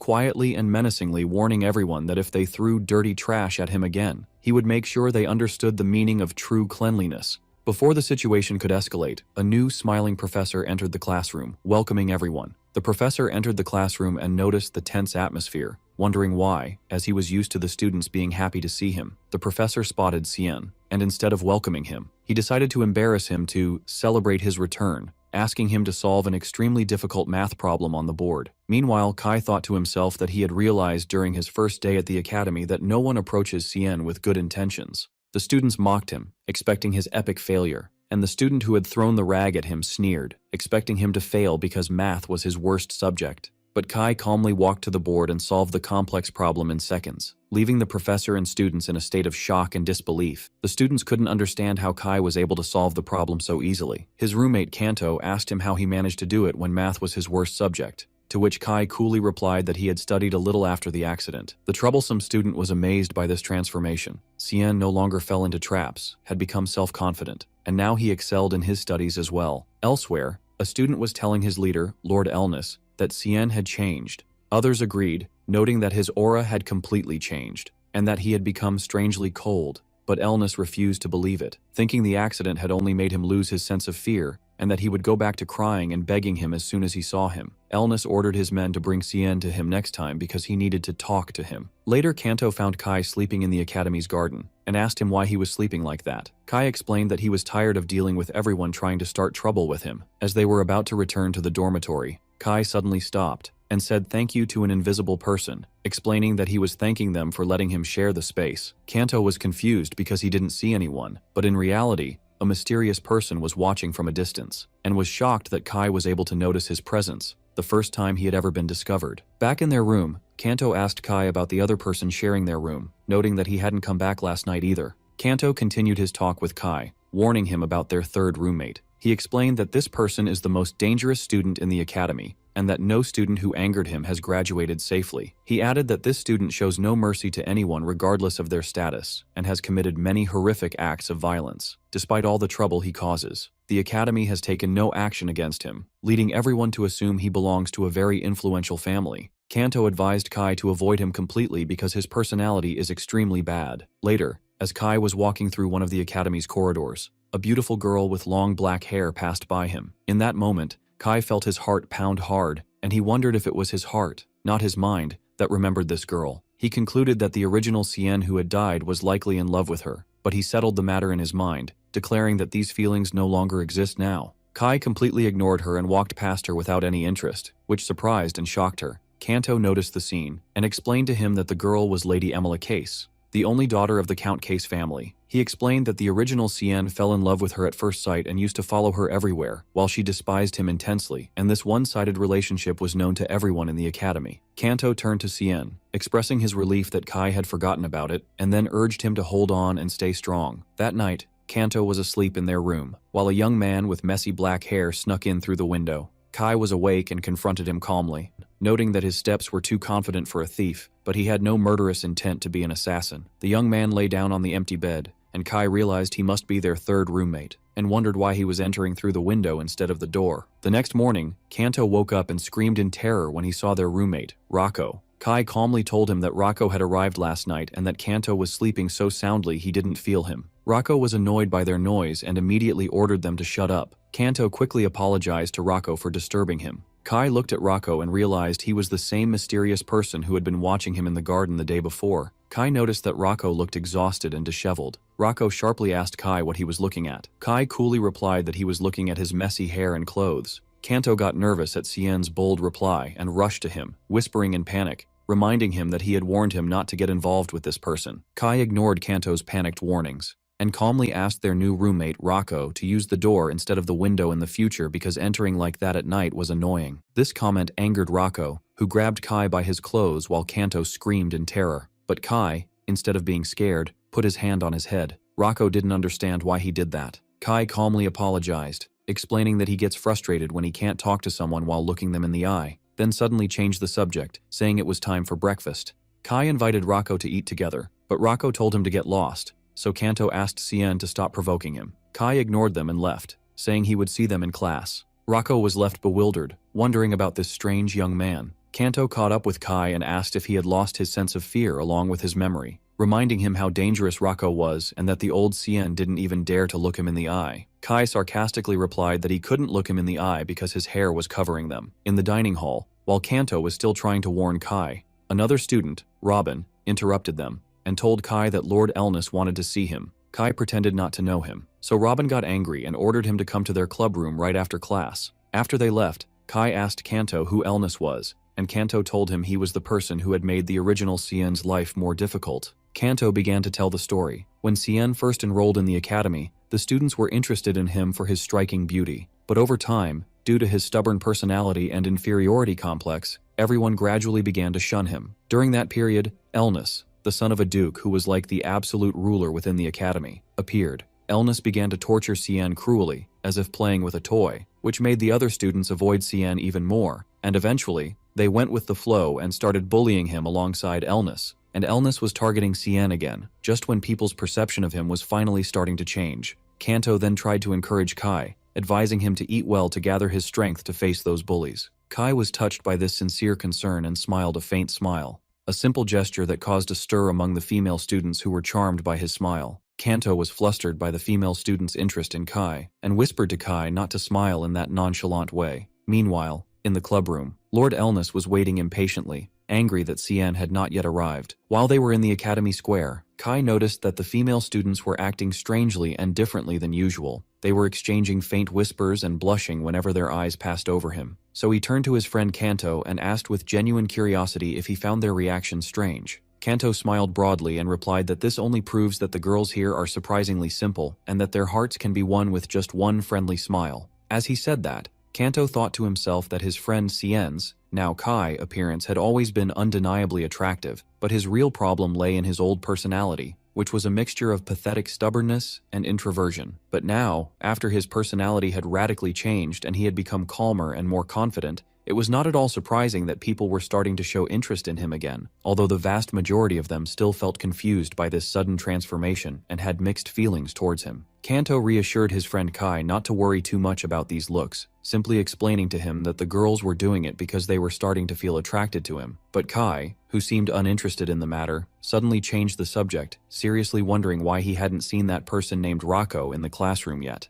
As soon as Kai uttered the name Rocco, Kanto froze in place and his face turned pale as if he had heard the name of a ghost. And when Kai calmly added that he had heard Rocco was supposed to be in their same class, Kanto quickly and emphatically denied it, reminding him in a tense tone that he had told him time and again that Rocco was the #1 troublemaker in the academy, someone to be avoided at all costs. Then, in a desperate attempt to distract Kai, Kanto asked with clear sarcasm if he had ever in his life seen a troublemaker attend classes regularly. At that very moment, as if fate were mocking him, the classroom door flew open and slammed against the wall with a bang, and in walked Rocco with his intimidating aura. Kanto was struck by a shock that paralyzed his tongue and made his eyes widen in terror, while Kai replied with perfect calmness, as if nothing had happened, that he had just seen a troublemaker attending class. Kanto leaned over and whispered to his friend in a trembling voice that this was very strange because Rocco never usually comes here. Meanwhile, the other students in the class began to pray silently and mutter prayers, hoping Rocco wouldn't choose to sit near them. But Kai, in a move that surprised everyone and horrified Kanto, calmly raised his hand and told Rocco there was an empty seat right next to him. Kanto panicked at this bold and reckless act,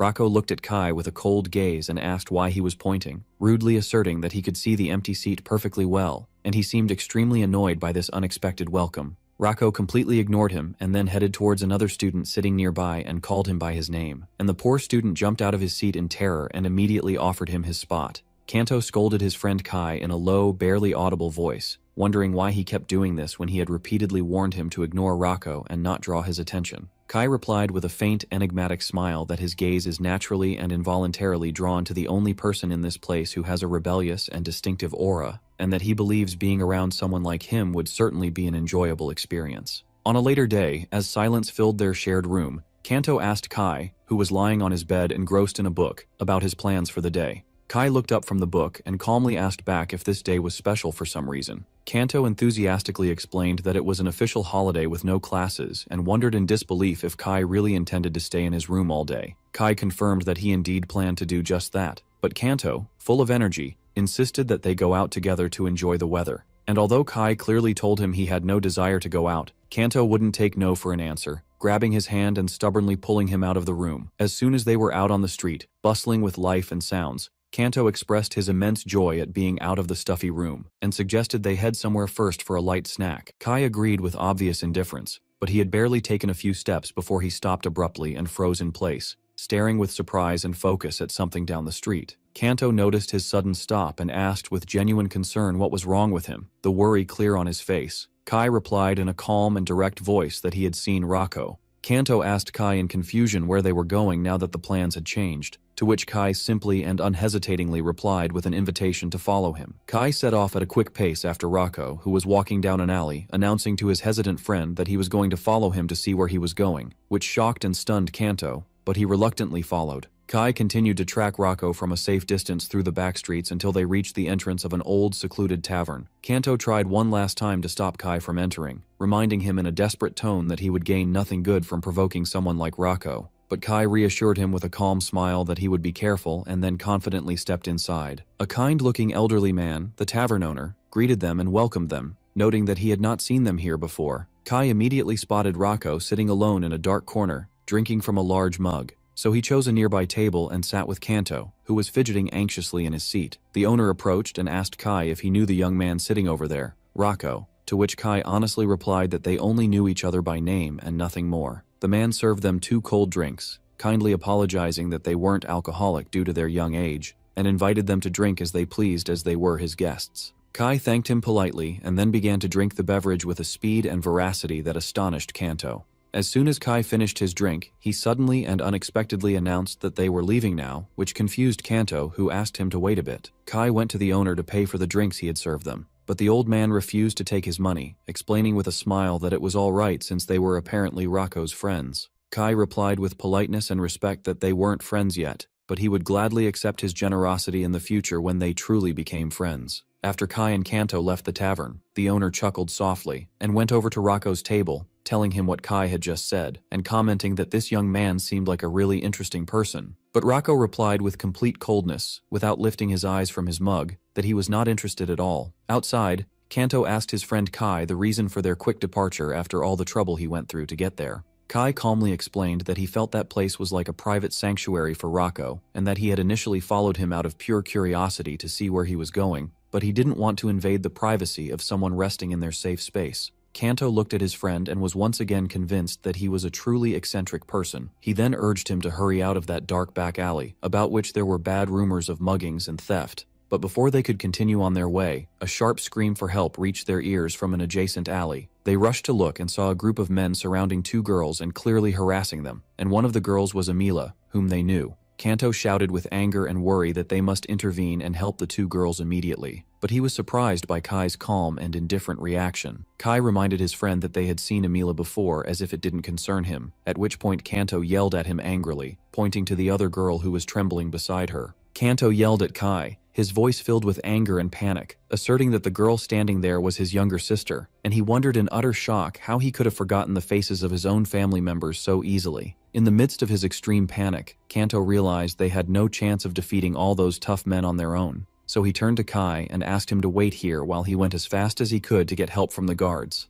Kai remained standing motionless, repeating the words, younger sister, in confusion and bewilderment, as if he were hearing them for the first time. Meanwhile, the girl who was supposedly his sister was telling her friend Emila earlier how she had decided to go out with her for a walk in the city streets since there were no classes that day. She remembered hearing a rumor about a merchant selling rare and precious jewels deep in an alley, so she got curious and decided to go in a little to look for him. But unfortunately, she didn't find him, and suddenly, she and her friend found themselves violently pulled into a deserted, dark side alley by a group of intimidating-looking thugs. And the villains were smiling a terrifying smile that revealed their malicious and evil intentions towards the two girls. Emila, the girl's friend, tried to use her family's influence to threaten them by revealing her prestigious identity, but they paid no attention to her threat at all, and one of them told her with a sneer that they would get rid of her after they were done having fun with her in a secret place where no one could find her. Then he grabbed Kai's sister's face harshly, telling her to stop whining and crying. In a desperate, hopeless attempt to defend herself, Kai's sister gathered all her courage and bit the man's hand with unexpected force. The man screamed from the sudden, intense pain, and for a moment couldn't believe she had actually dared to bite him. Then he flew into a rage, and as he raised his hand and was about to slap her hard, she shut her eyes tightly, expecting the painful blow, but she felt nothing. She slowly and cautiously opened her eyes to find that Kai had intervened at the last second, grabbing the man's strong fist and stopping it in midair. Kai apologized to the assailant with a strange calmness, but told him in a firm and cold tone that he could not allow him to harm this girl. The assailant asked him with great anger who he was and why he was interfering in business that didn't concern him, to which Kai calmly and confidently replied that he was her brother. The girl was completely shocked by this unexpected answer. Kai politely asked the man again to back off and leave the two girls alone, but the latter angrily and stubbornly refused, vowing to beat him until he was crawling on the ground begging for mercy. Kai interrupted him coolly, asking him to wait for just one moment. Then he took out a clean white handkerchief from his pocket and wiped his hand that had touched the assailant. After feeling that everything was all right now, he told the assailant with a smile that he could now resume his attack as he pleased. The man exploded with rage, thinking that Kai was mockingly humiliating him, claiming his hands were so dirty he needed to clean them after touching him, and he lunged at him with his fist with all his might,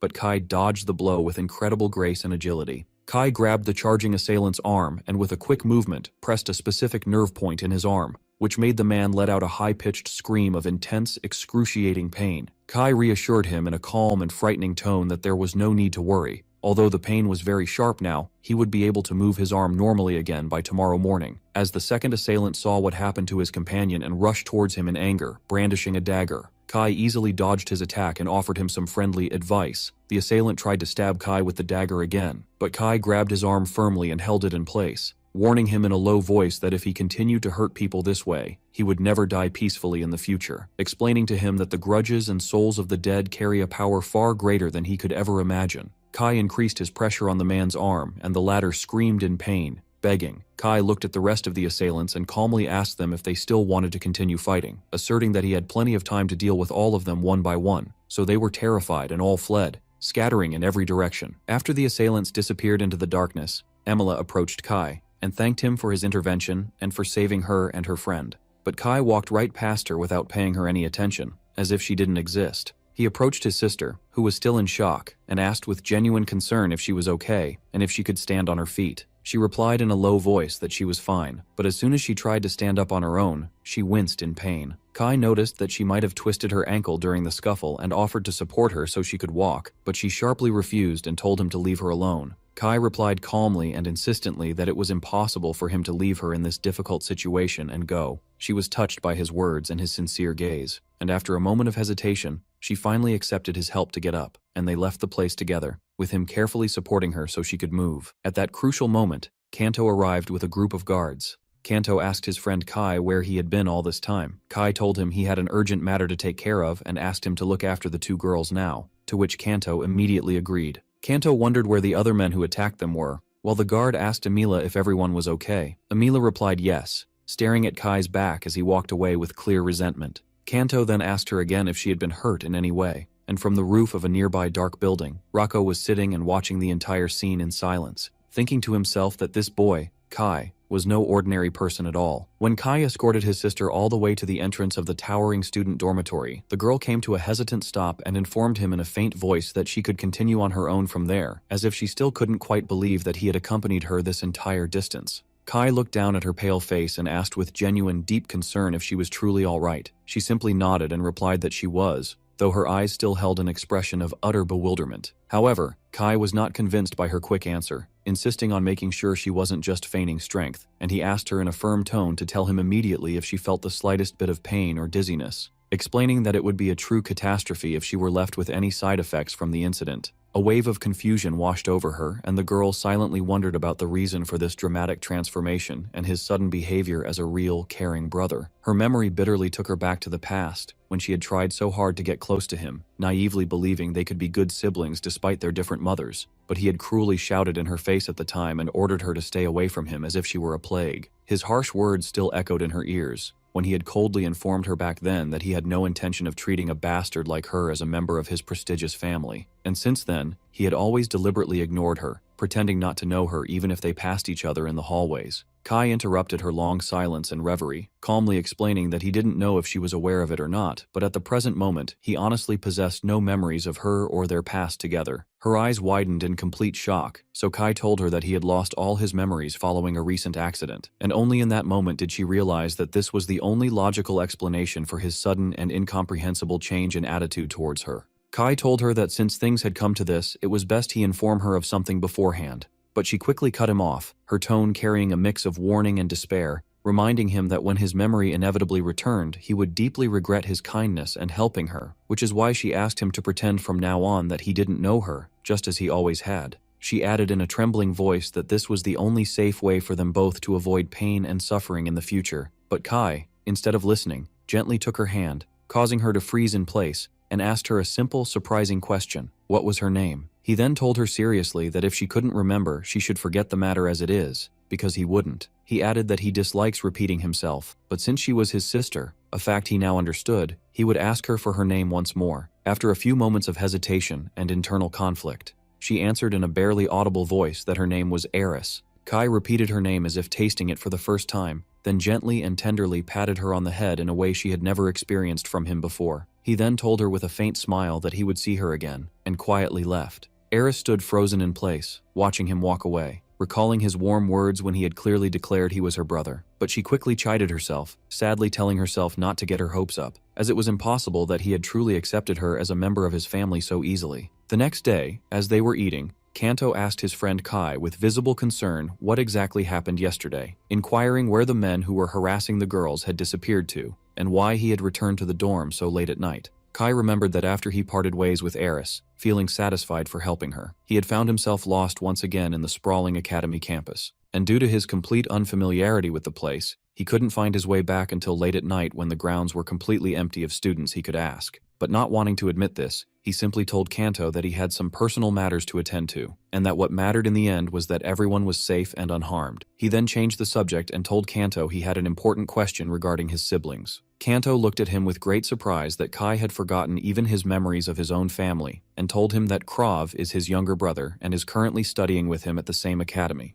Kai anxiously wondered to himself if he also hated his younger brother Krav as much as he had hated Eris. Kanto told him that the rumors circulating in the academy say that Krav is his half-brother from a different mother, and perhaps that's why the old Sien, Kai's original name, disliked his younger siblings, and the relationship between the siblings themselves was always tense and hostile. Kai wondered about the reason for the particularly bad relationship between Krav and Aris, since they were also from different mothers and should have shared a similar situation. Then he curiously asked Kanto about his total number of mothers, as the matter seemed incredibly complicated. Kanto replied that as far as he knew, only Kai and his older brother Lucian were from the same mother, while both Aris and Krav had different mothers. But Kanto clarified to Kai that he wasn't entirely sure, as all he knew were just rumors passed around by the students. Kai thought about the complexity of his father's romantic affairs and how they led to this broken family, and he realized that this toxic mix of relationships was the reason for the deep loneliness and sadness that was always etched on Eris's face. Kai felt that this whole situation was becoming a personal annoyance to him, and he felt a desire to change it. At that moment, one of the students, who turned out to be a messenger for Lord Elnus, slammed his hand on the table with a loud bang, and arrogantly asked Kai if he thought their words and warnings were just a joke. Kai replied with perfect calm, maintaining his cool, that their words were certainly not a joke, but his voice was far too loud and disruptive to the other students in the hall. Kai coolly asked the messenger his purpose for coming and causing such a commotion, which infuriated the messenger, who loudly questioned him about his failure to show up at the clubroom the previous time as ordered. Kai simply replied, without a hint of concern, that he had completely forgotten about it. The messenger complained bitterly that he had been severely reprimanded by Lord Elnis because of Kai's disregard, so Kai offered a brief apology, explaining that it wasn't intentional and he didn't mean to embarrass him. Kai then asked the messenger his purpose this time, and he was told that he had come to deliver another message from Lord Elnis, which was an invitation to a special welcoming party in the club room after classes ended that evening. Kai replied calmly and steadily that he understood the message, and then coolly asked if there was anything else he wanted to say before he left. The messenger felt extremely flustered, wondering to himself why Kai wasn't afraid or affected by the mention of Lord Elnis's name, and how his emotionless eyes made him feel like a child, a misbehaving child about to be scolded by an adult. Because of this strange feeling of awe, the messenger quickly backed away and left the place, muttering that he would see him in the evening. Kanto asked Kai if he would be alright going there, to which Kai replied that he would go this time because he was curious to know the reason for this strange insistence from Elnis to see him. Kai then suggested they head back to class since they had finished their meal. As they were leaving the crowded cafeteria, Kai suddenly stopped in his tracks. Kanto immediately noticed that one of Kai's relatives was nearby. Kai instantly recognized his sister Eris carrying her food tray, but Kanto quickly drew his attention to the young man walking maliciously behind her, explaining that this was his younger brother, Krav. Kai looked in surprise towards the sharp-featured young man Kanto pointed at, and Kanto confirmed that this was Krav Shuritan, his younger brother who attends the academy with them. In a deliberately cruel move, Krav intentionally bumped into Aris, causing her to fall painfully to the ground and her food to scatter everywhere amidst the shock of the students. He looked down on her with disdain and commented loudly that it was his extreme misfortune to see her so early in the morning, adding with a sarcastic smile that her current state on the floor was the most fitting for her, and that she should always remember and know her true place in this family. Eris thought with pain and resignation that she indeed should know her place. Unlike her other siblings, she was just a worthless, insignificant being, born of a maid after a single, fleeting night's mistake, and that she had unfortunately grown accustomed to facing such bullying and humiliation on a daily basis. At that moment, before Krav could go any further, Kai approached with calm steps, commenting loud enough for everyone to hear that it was foolish to ask her if she was okay in this situation. He then bent down, extended his hand, and gently helped her to her feet, which greatly astonished Krav, who had never expected this intervention. Kai took out a clean handkerchief from his clothes and began to wipe her soiled clothes and her hand from the food residue in front of everyone. After that, Kai slowly turned towards Krav and asked in a cold tone if his collision with Eris was just an unintentional mistake. Krav seemed momentarily confused by this unexpected situation, which made Kai repeat the question with greater intensity. Krav replied with sarcasm and arrogance, wondering when Kai had started to care about him and Eris, as they were nothing more than insects to him in the past. From this haughty response, Kai understood that the act was not a mistake at all, but entirely deliberate. Krav yelled in his face, questioning the nonsense he was spouting and what business it was of his to interfere in the first place. Suddenly, and without any warning, Kai struck Krav across the face with a resounding slap that echoed through the cafeteria, stunning everyone present. He then asked him with icy calm, as her older brother and his older brother as well, if it wasn't his natural right to intervene. Krav was completely shocked, placing a hand on his reddened cheek and asking how he dared to hit him. Kai replied coolly that what he did was not an assault, but merely an older brother correcting the deviant behavior of his younger brother. And when Krav angrily shouted, questioning when he had become his older brother, Kai replied with decisive words, "Starting from now." He told him in a warning tone that he hoped he would remember this new reality well, the fact that he is his older brother and Eris is his younger sister, from this moment forward. He then stepped forward and grabbed him forcefully by the collar, and seriously ordered him to never forget it, because if he dared to forget, he might have to hit him again to remind him. After letting go of him as he trembled in shock, Kai called out to Eris, and quietly told her they should go, as she desperately needed to change her soiled clothes before the next class. Eris agreed, still in a state of shock and disbelief, but she quickly came to her senses and alerted him as he walked away confidently that he was going the wrong way again. After Eris guided him to the correct path towards the girls' dormitory, Kai asked her to walk a few steps ahead of him. She was surprised and perhaps a little amused, thinking he might be embarrassed for getting the way wrong in front of her. She let out a light laugh for the first time in a long while, thinking to herself how his aura and personality had become completely different from the cruel brother she had known her whole life. Kai suddenly stopped walking, which made her wonder with concern if she had laughed too loudly and bothered him. He turned towards her, looked directly into her eyes,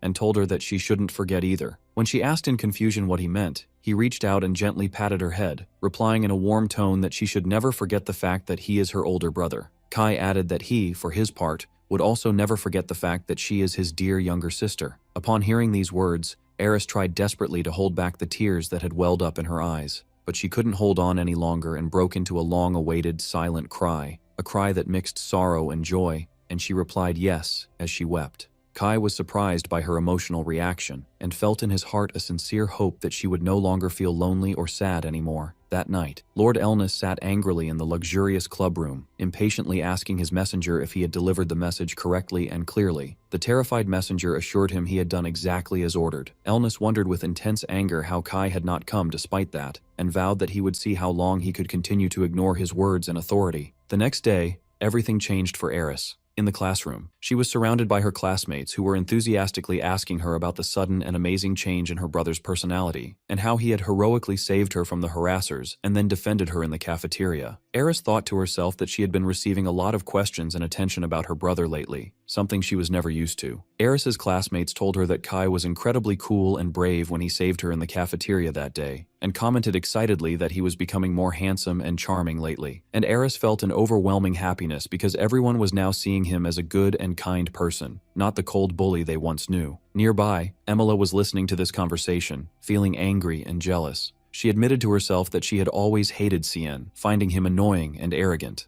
But lately, and strangely, she had begun to think that he had some likable aspects she hadn't noticed before. Her anger grew even more because he was completely ignoring her now that she had started to care about him. Suddenly, the students' conversation was cut short by a loud and terrifying crashing sound from outside. All the students, in a state of curiosity and panic, rushed to the window to see what was happening. As Eris was about to look as well, her brother Kai suddenly appeared out of nowhere, and in a swift motion, he hugged her tightly and covered her eyes with his hands, telling her in a firm and calm voice not to look at the gruesome scene below. Horrified whispers spread among the students that someone had jumped from the roof of the building. Eris was sitting in her usual classroom atmosphere with her classmates, but the silence was heavy with tension, and one of the girls was still trembling involuntarily whenever her memory replayed the horrific scene she had witnessed with her own eyes. Wishing deep down that she had never looked in that direction, Eris asked her friend in a low voice if the scene was truly that terrible, and the girl confirmed with a shaky voice that Eris was fortunate not to have seen it. The conversation then shifted, and the girl expressed a sudden and intense admiration for Kai, saying in a dreamy tone that for the first time in her life, she wished she had a kind older brother like Cien.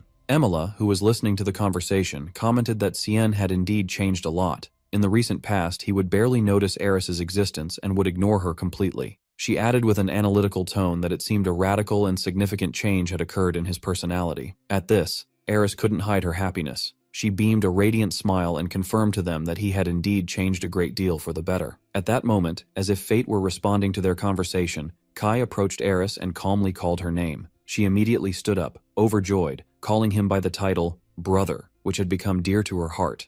Kai seriously asked her if she knew anything about the student who had recently died, who had been in the same classroom with her. Eris replied that her name was Melina, adding the important detail that she was a full scholarship student. Kai showed visible surprise at the fact that she was on a scholarship. At this point, Kanto intervened to clarify the matter for Kai, pointing out that most students from commoner backgrounds cannot afford the Academy's exorbitant tuition fees. Therefore, they rely entirely on the scholarship system offered by the administration, a system that exempts the student from all fees provided they achieve excellent grades on the first exam. But this financial support is immediately cut off if the student fails to maintain their academic excellence until graduation. Eris added, recalling her memories of the deceased girl, that Melina was a very quiet person by nature and was never in any notable conflict with anyone at all. On the contrary, she was such an ideal student that she never once lost the top spot in the class rankings throughout her studies. Kai asked a specific question about whether she had seemed exhausted or tired lately. Eris remembered that her skin had looked somewhat pale in the days leading up to her death, and she wondered if it was due to her extreme exhaustion from studying so much and the psychological pressure to maintain her scholarship. Kai calmly told her that he understood, and that they would talk later. Then he left abruptly. Eris wondered to herself with concern about the reason for his sudden interest in this sad matter. As Kai was walking down the hall with Kanto, Kanto asked him about the reason for his sudden and strange question on the topic. Kai answered him with a brief phrase, saying he would tell him the details later,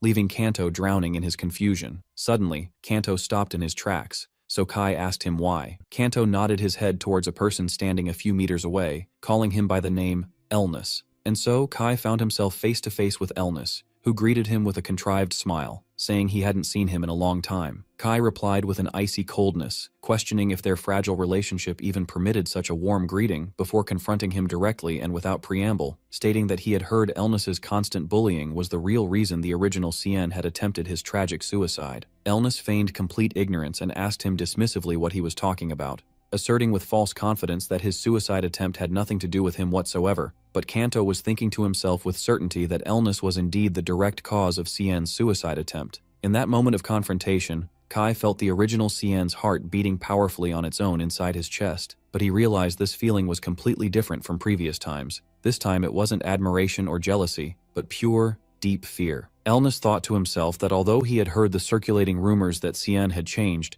he hadn't truly believed them until this moment. He wondered to himself about the secret behind that sharp and piercing gaze in Kai's eyes, which he had never seen in him before. With complete calm and confidence, Kai asked Elnis his specific reason for coming to see him. Elnis told him in a condescending tone that he had summoned him several times but he didn't come, which forced him to come himself, and he sharply asked him the reason for not responding to his orders. Kai replied with utmost simplicity that he had forgotten. Elnis immediately interpreted this response as Kai deliberately ignoring him, but Kai, with his cool composure, explained the subtle difference to him, saying that ignoring implies a premeditated intention not to show up from the beginning, whereas forgetting means the matter had simply slipped his mind, and that the two meanings have a significant difference in intent. Kai then asked him in a calm, analytical tone if he suffered from an inferiority complex that drove him to assert his dominance over others. Elnis flew into a rage at this direct accusation, so Kai skillfully changed the subject and asked him again about his reason for summoning him in the first place. Elnis was visibly flustered and admitted with a stammer that there was no particular reason or important matter. At that point, Kai seriously asked him not to summon him in the future if there was no real reason to do so. Elnis was completely shocked by this bold and unexpected response. So Kai continued, explaining that they both had more important things to do and had no time to waste on empty summons, which is why he was asking him not to call for him uselessly again. Kai then turned to leave, coolly announcing that their conversation was over at this point. Elnis shouted after him that he would deeply regret treating him with such contempt and disrespect that day. Kai turned around calmly and asked with feigned curiosity how exactly he would do that. Elnis was taken aback by his reaction, so Kai calmly continued to press him, asking him to explain specifically how he planned to make him regret his actions. Elnis became completely flustered and stammered, unable to find a suitable response. So Kai told him that if nothing came to mind right now, he could take his time to think about it, adding with a sarcastic smile that he would be waiting. He then coolly bid him farewell and left, leaving Elnis standing there, trembling with intense rage and vowing under his breath that he would never forget today's humiliation. As they walked away, Kanto burst into loud laughter. Kai asked him the reason for all the laughter, and Kanto, wiping away tears, replied that Kai had completely crushed Elnis's pride and left him speechless with a ridiculously silly expression on his face. Suddenly their laughter was cut short by a loud commotion coming from outside. They rushed to the nearest balcony to see what had happened, only to be met with the shocking sight of a female student who had fallen to the ground from the upper floors. A student looked up and screamed in a terrified voice that someone was still standing on the edge up there. It was Rocco, whose appearance and position suggested that he was the one who had pushed the student. The news spread like wildfire through the academy's halls. One student told her friend that Rocco had pushed a student from the roof and was caught red-handed at the scene and was now being held in solitary confinement. Her classmate added with certainty that she was sure the professors and the academy administration were completely convinced that Rocco was the culprit. Later that day, as Kai and Kanto sat in silence at a dinner table, Kanto asked Kai in a serious tone if he truly believed someone like Rocco could have killed her. Kai replied with surprising confidence that he believed the girl had committed suicide this time as well. Kanto was shocked by this assertion and asked him how he could be so sure. Kai thought to himself that when he worked as a Grim Reaper in his past life, the easiest souls to guide to the other world were those of people who had committed suicide. They had no remaining attachment to life and would follow him with ease, without needing much persuasion. He clearly remembered that the soul of the girl, Melina, who had died a few days ago, had immediately followed the Grim Reaper sent for her. He added in his mind that if Rocco had killed this girl, her angry and vengeful spirit would be hovering around him now, seeking revenge. But of course he couldn't explain all that to Kanto. To change the subject, Kai asked Kanto if he knew anything about the girl who had died this time. Kanto noticed he was clearly changing the subject again, but he answered that she was a scholarship student just like Melina and she didn't have any particular problems or enemies at school, expressing his deep confusion at the repetition of these tragic incidents among scholarship students. Kai told him that an old story he had heard a long time ago had suddenly come to his mind. Kanto curiously asked him about the story, Kai began to narrate the story, explaining that it was about 3 people who were caught in a fierce storm and ended up on a small, remote, uninhabited island. They tried to survive in every possible way, clinging to the hope that someone would inevitably come to rescue them. Kai revealed that this story was actually a real experience he had when he was a Grim Reaper. At the time, he found it strange and perplexing. They were working so hard to live despite all the odds,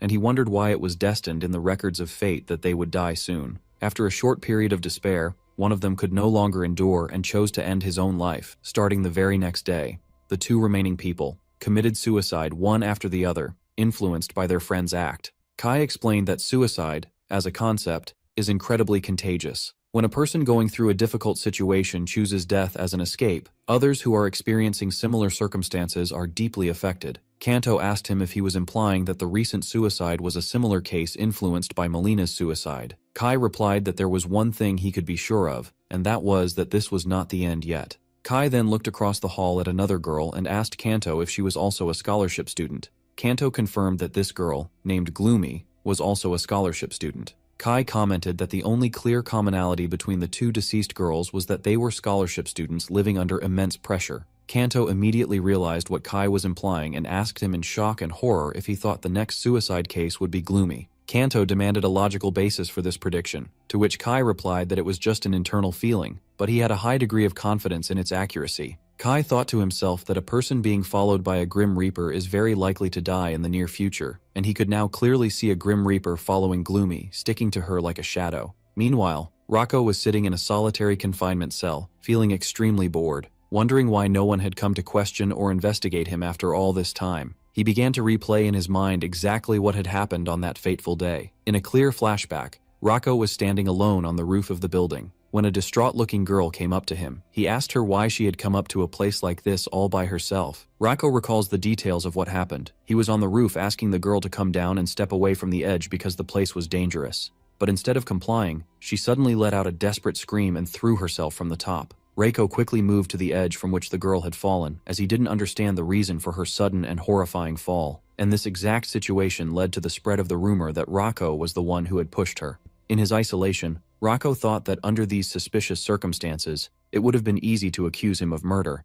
and he wondered why they were taking so long with the investigation. He concluded that the huge donations that come to the Academy in his family's name were probably making them hesitant to give up such an important source of funding. But in the end, he decided he didn't care about the outcome, whatever it might be. He was interrupted by Kai's calm voice, commenting that he seemed far too relaxed for someone in his position. Rocco asked in surprise who he was to come looking for him in confinement, especially after he had bribed the guards to get in. Kai replied with a strange phrase that he came because he was worried about him as his roommate, which confused Rocco because of the unfamiliar wording. Kai took a bottle of liquor from his coat and told him that the owner of the tavern Rocco frequents had asked him to deliver a message. The old man was very worried about Rocco's absence for several days and had come looking for Kai because he was the only person he knew who was close to Rocco. Kai commented that Rocco seemed to have a special and strong relationship with that old man, but Rocco cut him off sharply and told him not to interfere in his private affairs. Kai announced that he had delivered the first message and would be leaving now.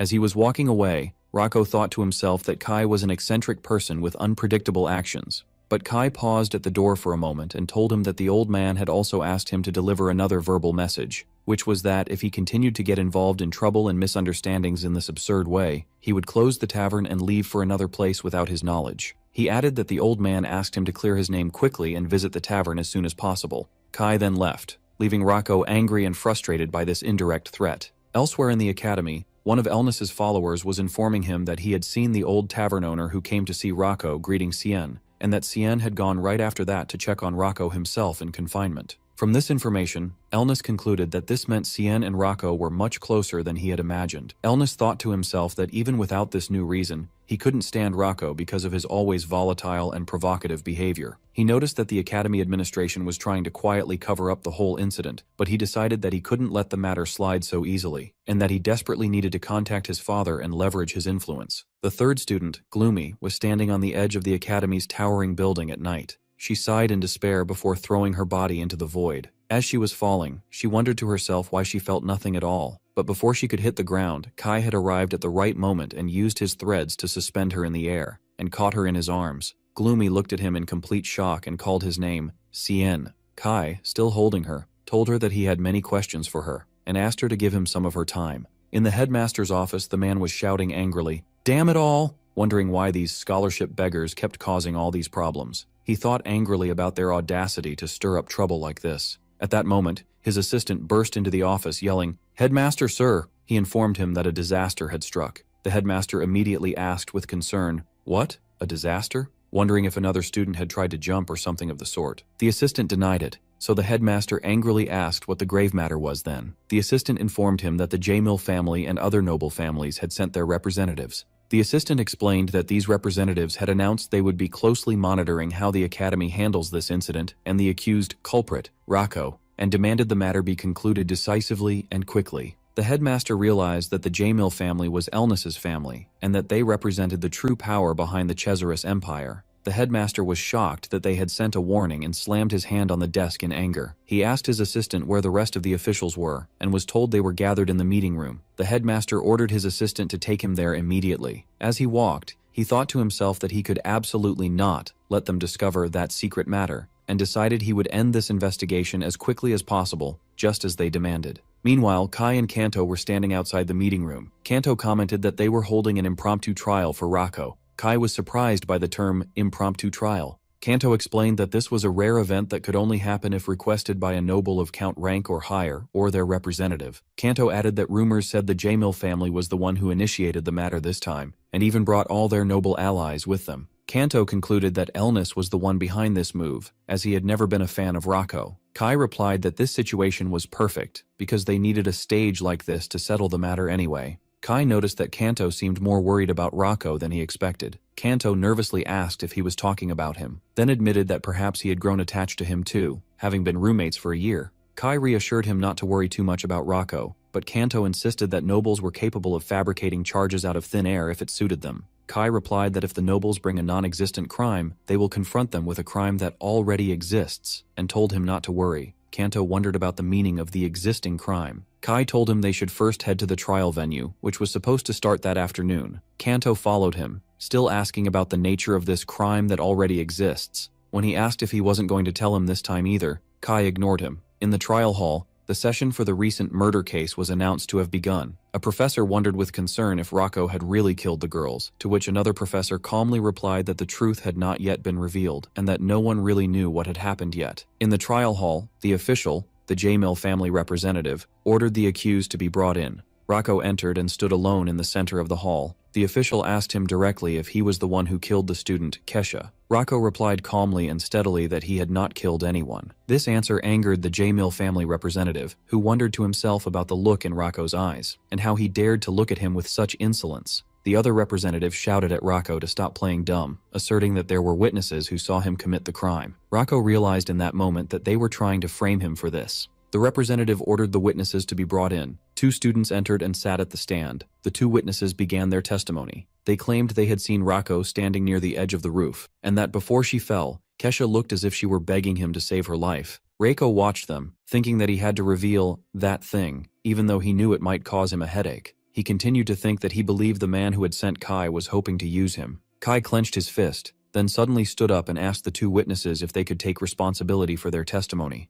Kanto, sitting next to him, was shocked and asked him in astonishment what he thought he was doing. Kai ignored Kanto's warnings and began to walk steadily toward the center of the hall. Kanto thought in terror that this was an official trial sanctioned by the nobles, and that Kai's intervention now could get him charged with obstruction of justice. Kai reached Rako, who asked him his identity. Kai replied that he was Sien. Rako retorted sharply, asking if he had asked for his name. Kai offered to help him get out of this mess. He proposed that he make a deal with him. Elnis was watching the scene from afar, wondering what these 2 bastards were doing. His companion suggested he demand their expulsion, but Elnis decided to watch the situation. Elnis smiled slyly, realizing that if he played his cards right, he could accuse Sien of obstructing justice. Rako agreed to the deal, so Kai confirmed he had given his word. Kai turned towards the 2 witnesses and asked them again if they could swear that their testimony contained not a single lie. One of the witnesses became flustered and answered hesitantly that of course he wouldn't dare to lie in a place like this. Kai stared at them coldly and asked if they were confirming that this testimony was the truth. The witnesses began to stutter and sweat, and answered hesitantly that they thought it was the truth. Elnis watched this collapse in anger, thinking what a fool he was for trusting these 2 idiots.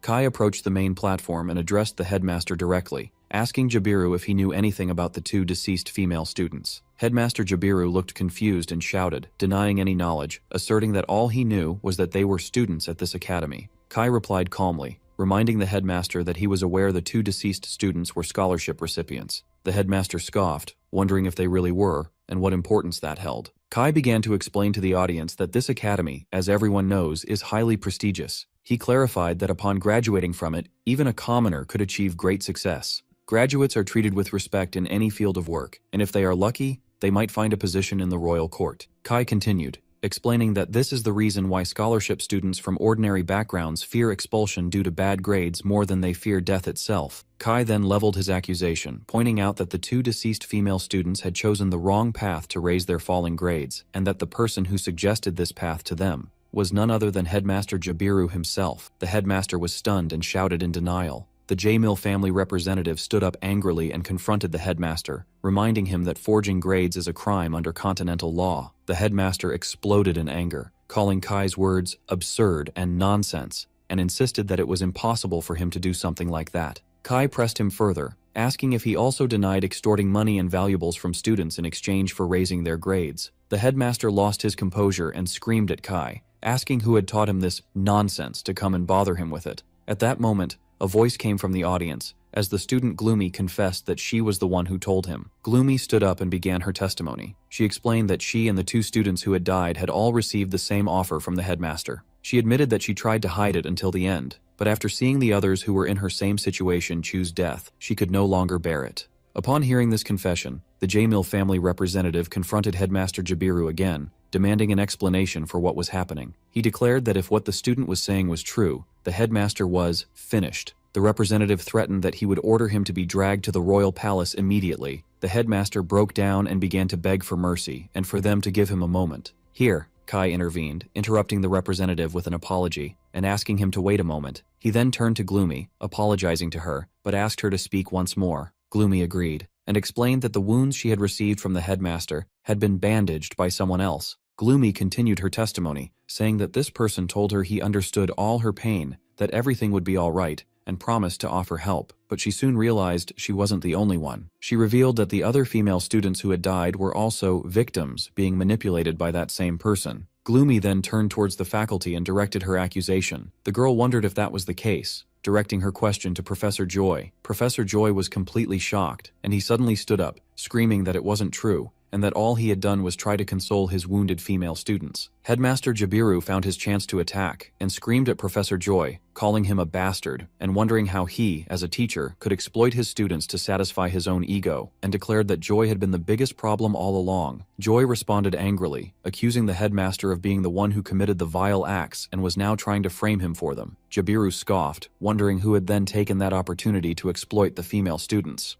The noble representative interrupted them with a deafening shout to stop. He ordered the guards to take both of them, Jabiru and Joy, away immediately. As the guards were leading them away, the headmaster kept screaming that this couldn't be happening and it was all a lie, while Professor Joy begged them to believe him and that it wasn't true. As Professor Joy passed by Kai, Kai calmly stopped him. He asked him to know just one thing, that he had not just killed people. Joy wondered in confusion what he meant. Kai explained that he had not only killed Kesha and Melina, but also the future and the potential they had dreamed of. Professor Joy looked confused, wondering about the meaning of this. The noble representative shouted at the guards, questioning their slowness, and ordered them to take Jabiru and Joy away immediately. As the guards were leading Headmaster Jabiru away, Kai looked at Rocco and asked him to keep his promise. Later, as Kai and Kanto were walking away from the hall, Kanto commented that Kai knew everything from the beginning. Kai replied calmly, asking him if he hadn't told him before that there was no need to worry. Kanto complained that he could have told him the plan sooner, but Kai simply said that things went well in the end. Kanto reluctantly agreed,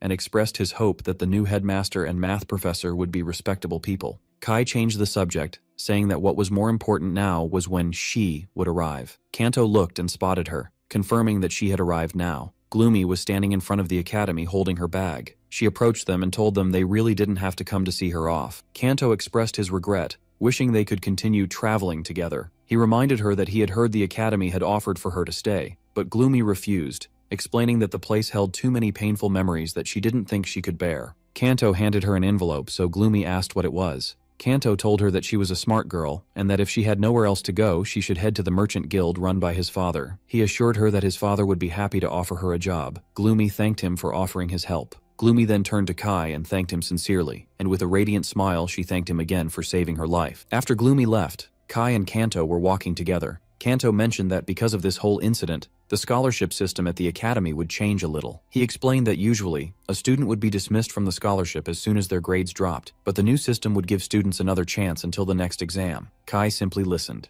Kanto said there was one thing that intrigued him, and he asked Kai what exactly he had said to Rako in the trial hall. Kai replied that he had told Rako he would solve the problem in exchange for Rako doing him a few favors. Kanto was shocked and shouted, wondering how he dared to ask for favors from Rako. Kanto asked what those favors were. Kai was silent for a moment, then revealed that the favor he had asked for was... The scene shifts to a classroom early in the morning, where Rako was asleep on his desk. The students were whispering, wondering how this was driving them crazy, and why on earth Rako was showing up to class at this early hour. Another student agreed, saying she knew how they felt.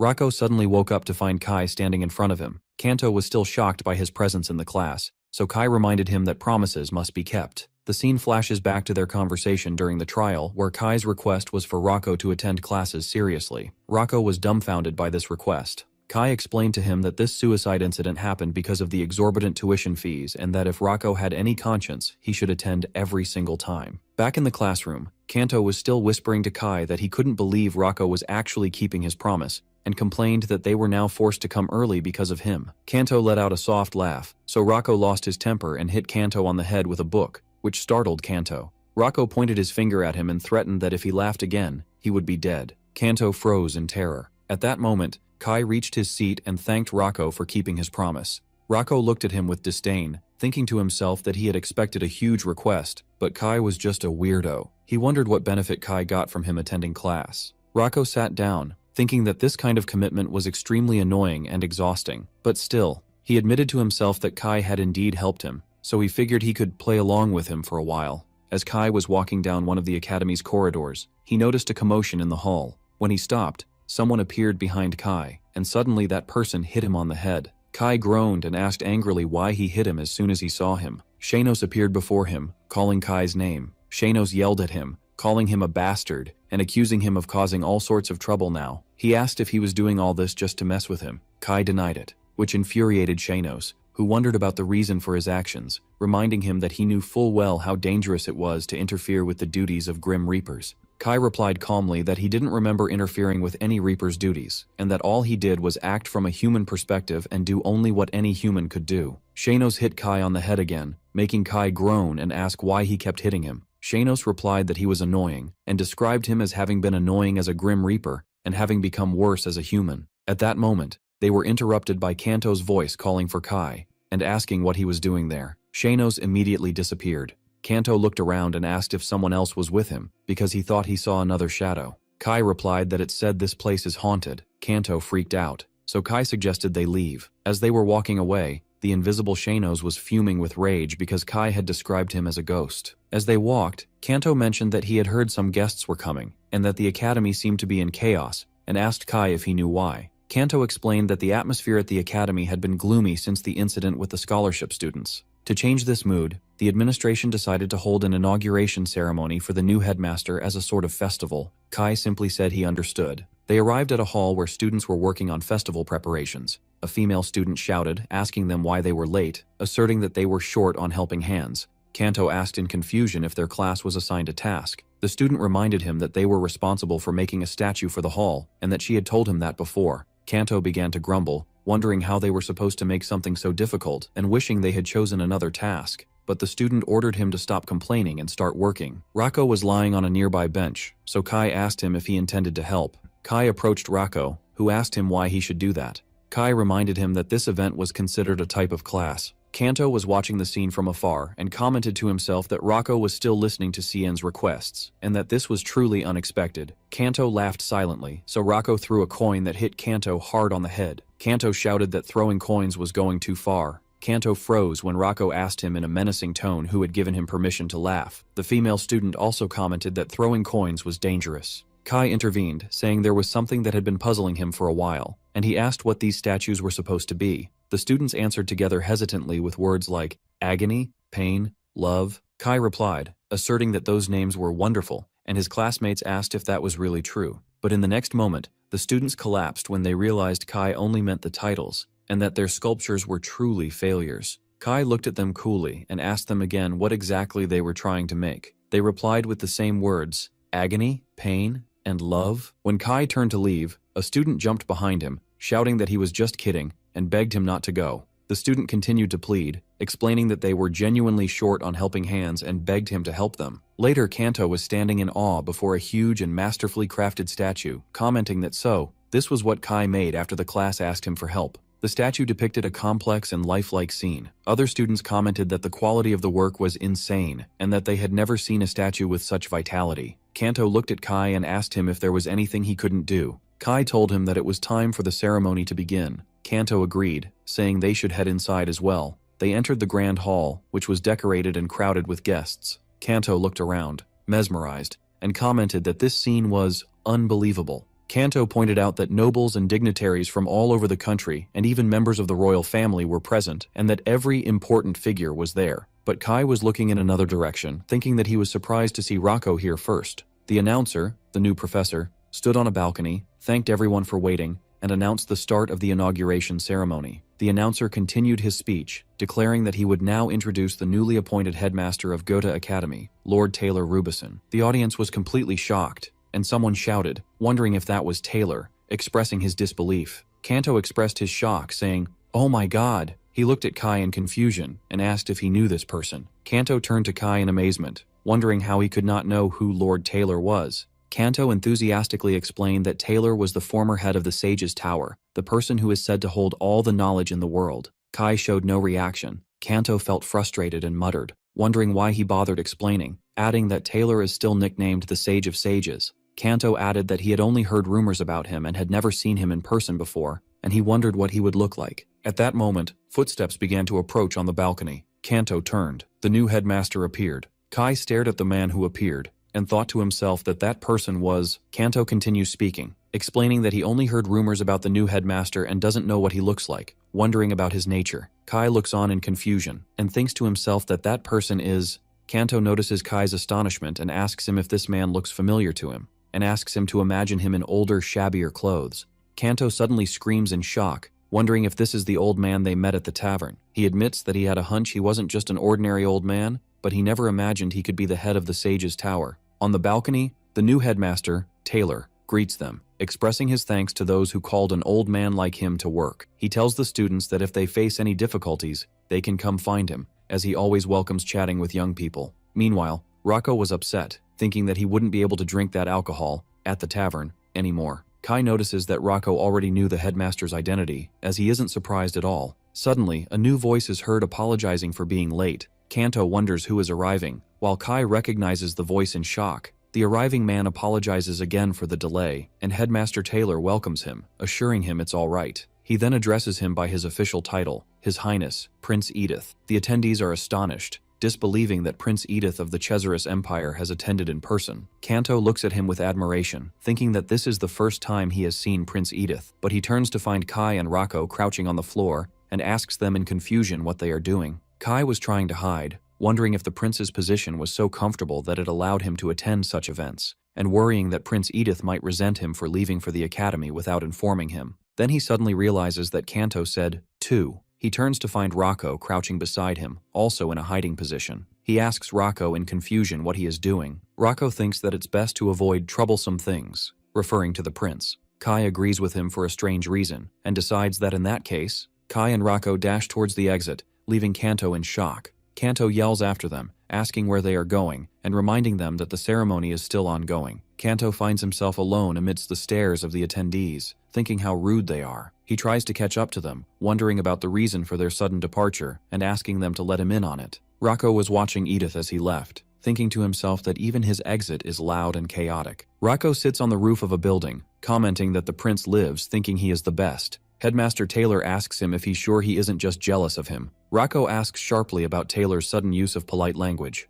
The headmaster replies that seeing the prince brought back old memories of when he used to teach them. Rako comments that Taylor has really gotten old, because he keeps talking about the old days. Taylor laughs and tells Rocco that his talk makes him sound just like Prince Edith. Headmaster Taylor approaches Rocco, explaining that he has a message from Prince Edith. He tells him that the prince asks him to stop acting out of character, and that hiding doesn't suit him, and he should immediately return to his old rotten self. Rocco gets annoyed and calls the prince a bastard, while Taylor comments with a smile that they, Rocco and Edith, haven't really changed. Meanwhile, in the dining hall, Kai, Cien, was eating his food, so Kanto asked him how he still had an appetite in such a situation. Kai was surprised, so Kanto pointed to the hostile, deathly glares the other students, Elnis's group, were directing at them. He asked jokingly if they would sue them for straining their eyes, but the nervous Kanto warned him this wasn't the time for jokes, and warned him that boy, Elnis, looked so angry he might start trouble. After that, Kanto took out a letter, explaining to Kai that he had something to show him, and that it was a letter from his father.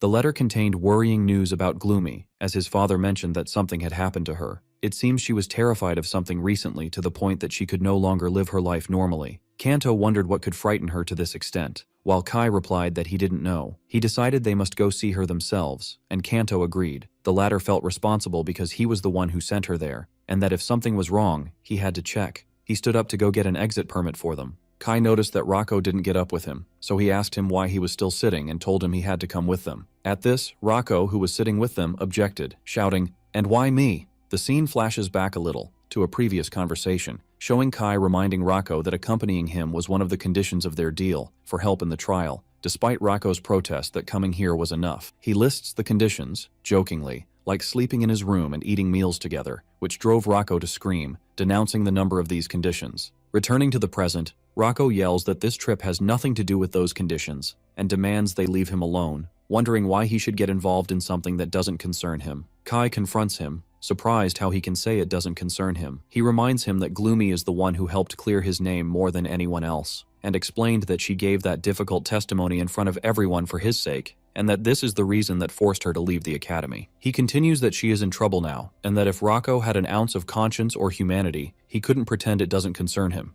And before he could finish his threat, Rocco slams the table and yells his agreement to go. Rocco gets up angrily to leave, but he sees Kanto laughing at him, so he raises the plate to throw it at him. Kanto yells at him to at least leave the plate alone. Kanto screams in pain as Rocco throws the plate at him, to a dark room, where Gloomy was sitting on her bed in terror. She was holding her head and screaming, begging something to stop chasing her. And in the Merchant Guild, Kanto's father was thinking about Gloomy, whom his son had introduced him to. He was impressed with her because she was quick and good at her job, but he noticed she looked very pale lately. He was also worried about the repeated reports of her screaming and running out of her room, wondering what the real problem was. While he is in his office, there is a knock on the door, and he gives permission to enter. Gloomy opens the door, greets Mr. Calro, Kanto's father, and tells him she brought the documents he requested. Mr. Calro welcomes her, noting that she came at the right time, but he suddenly stops and is surprised. He expresses his shock at her pale skin. Gloomy tries to downplay it, claiming she is fine and has been suffering from lack of sleep recently, but he insists she must go and rest if she is sick. While she is doing so, he notices something lying on the floor at her feet. He wonders if that is a doll. Upon seeing the doll, Gloomy freezes in place,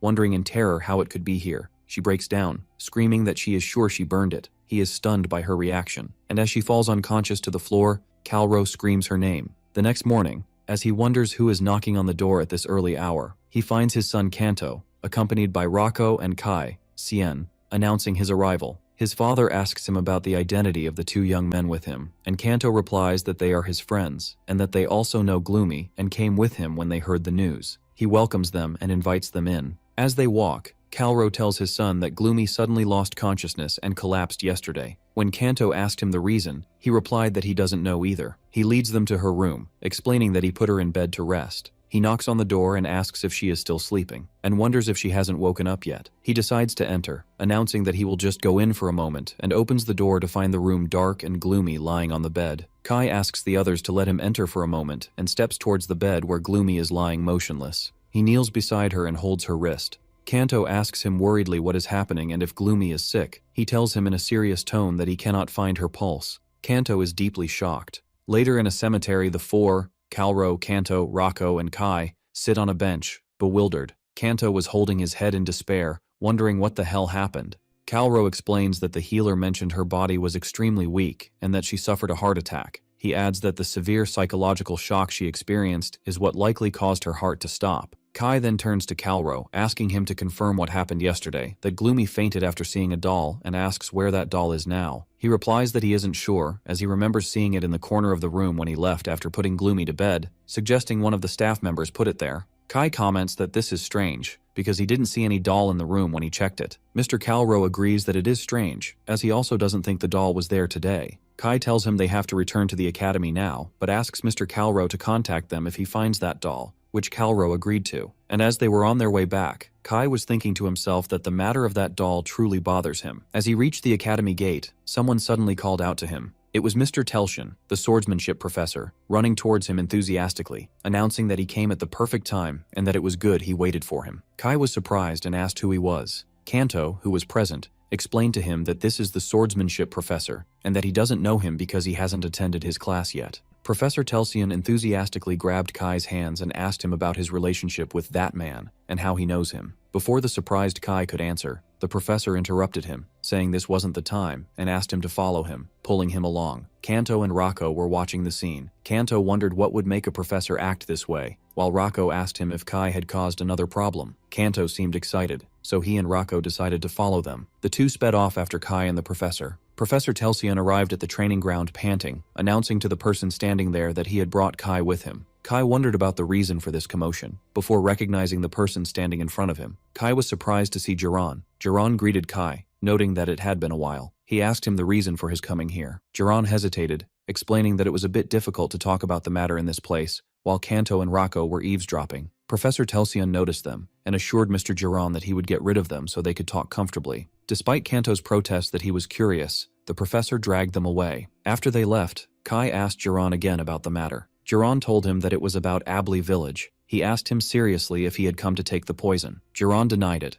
explaining that it was the complete opposite, and that they no longer needed the poison. When he asked him what he meant, Jiran revealed the horrific truth to him. The residents of Abli village are dying one after another, and that most of the deaths were due to heart attacks.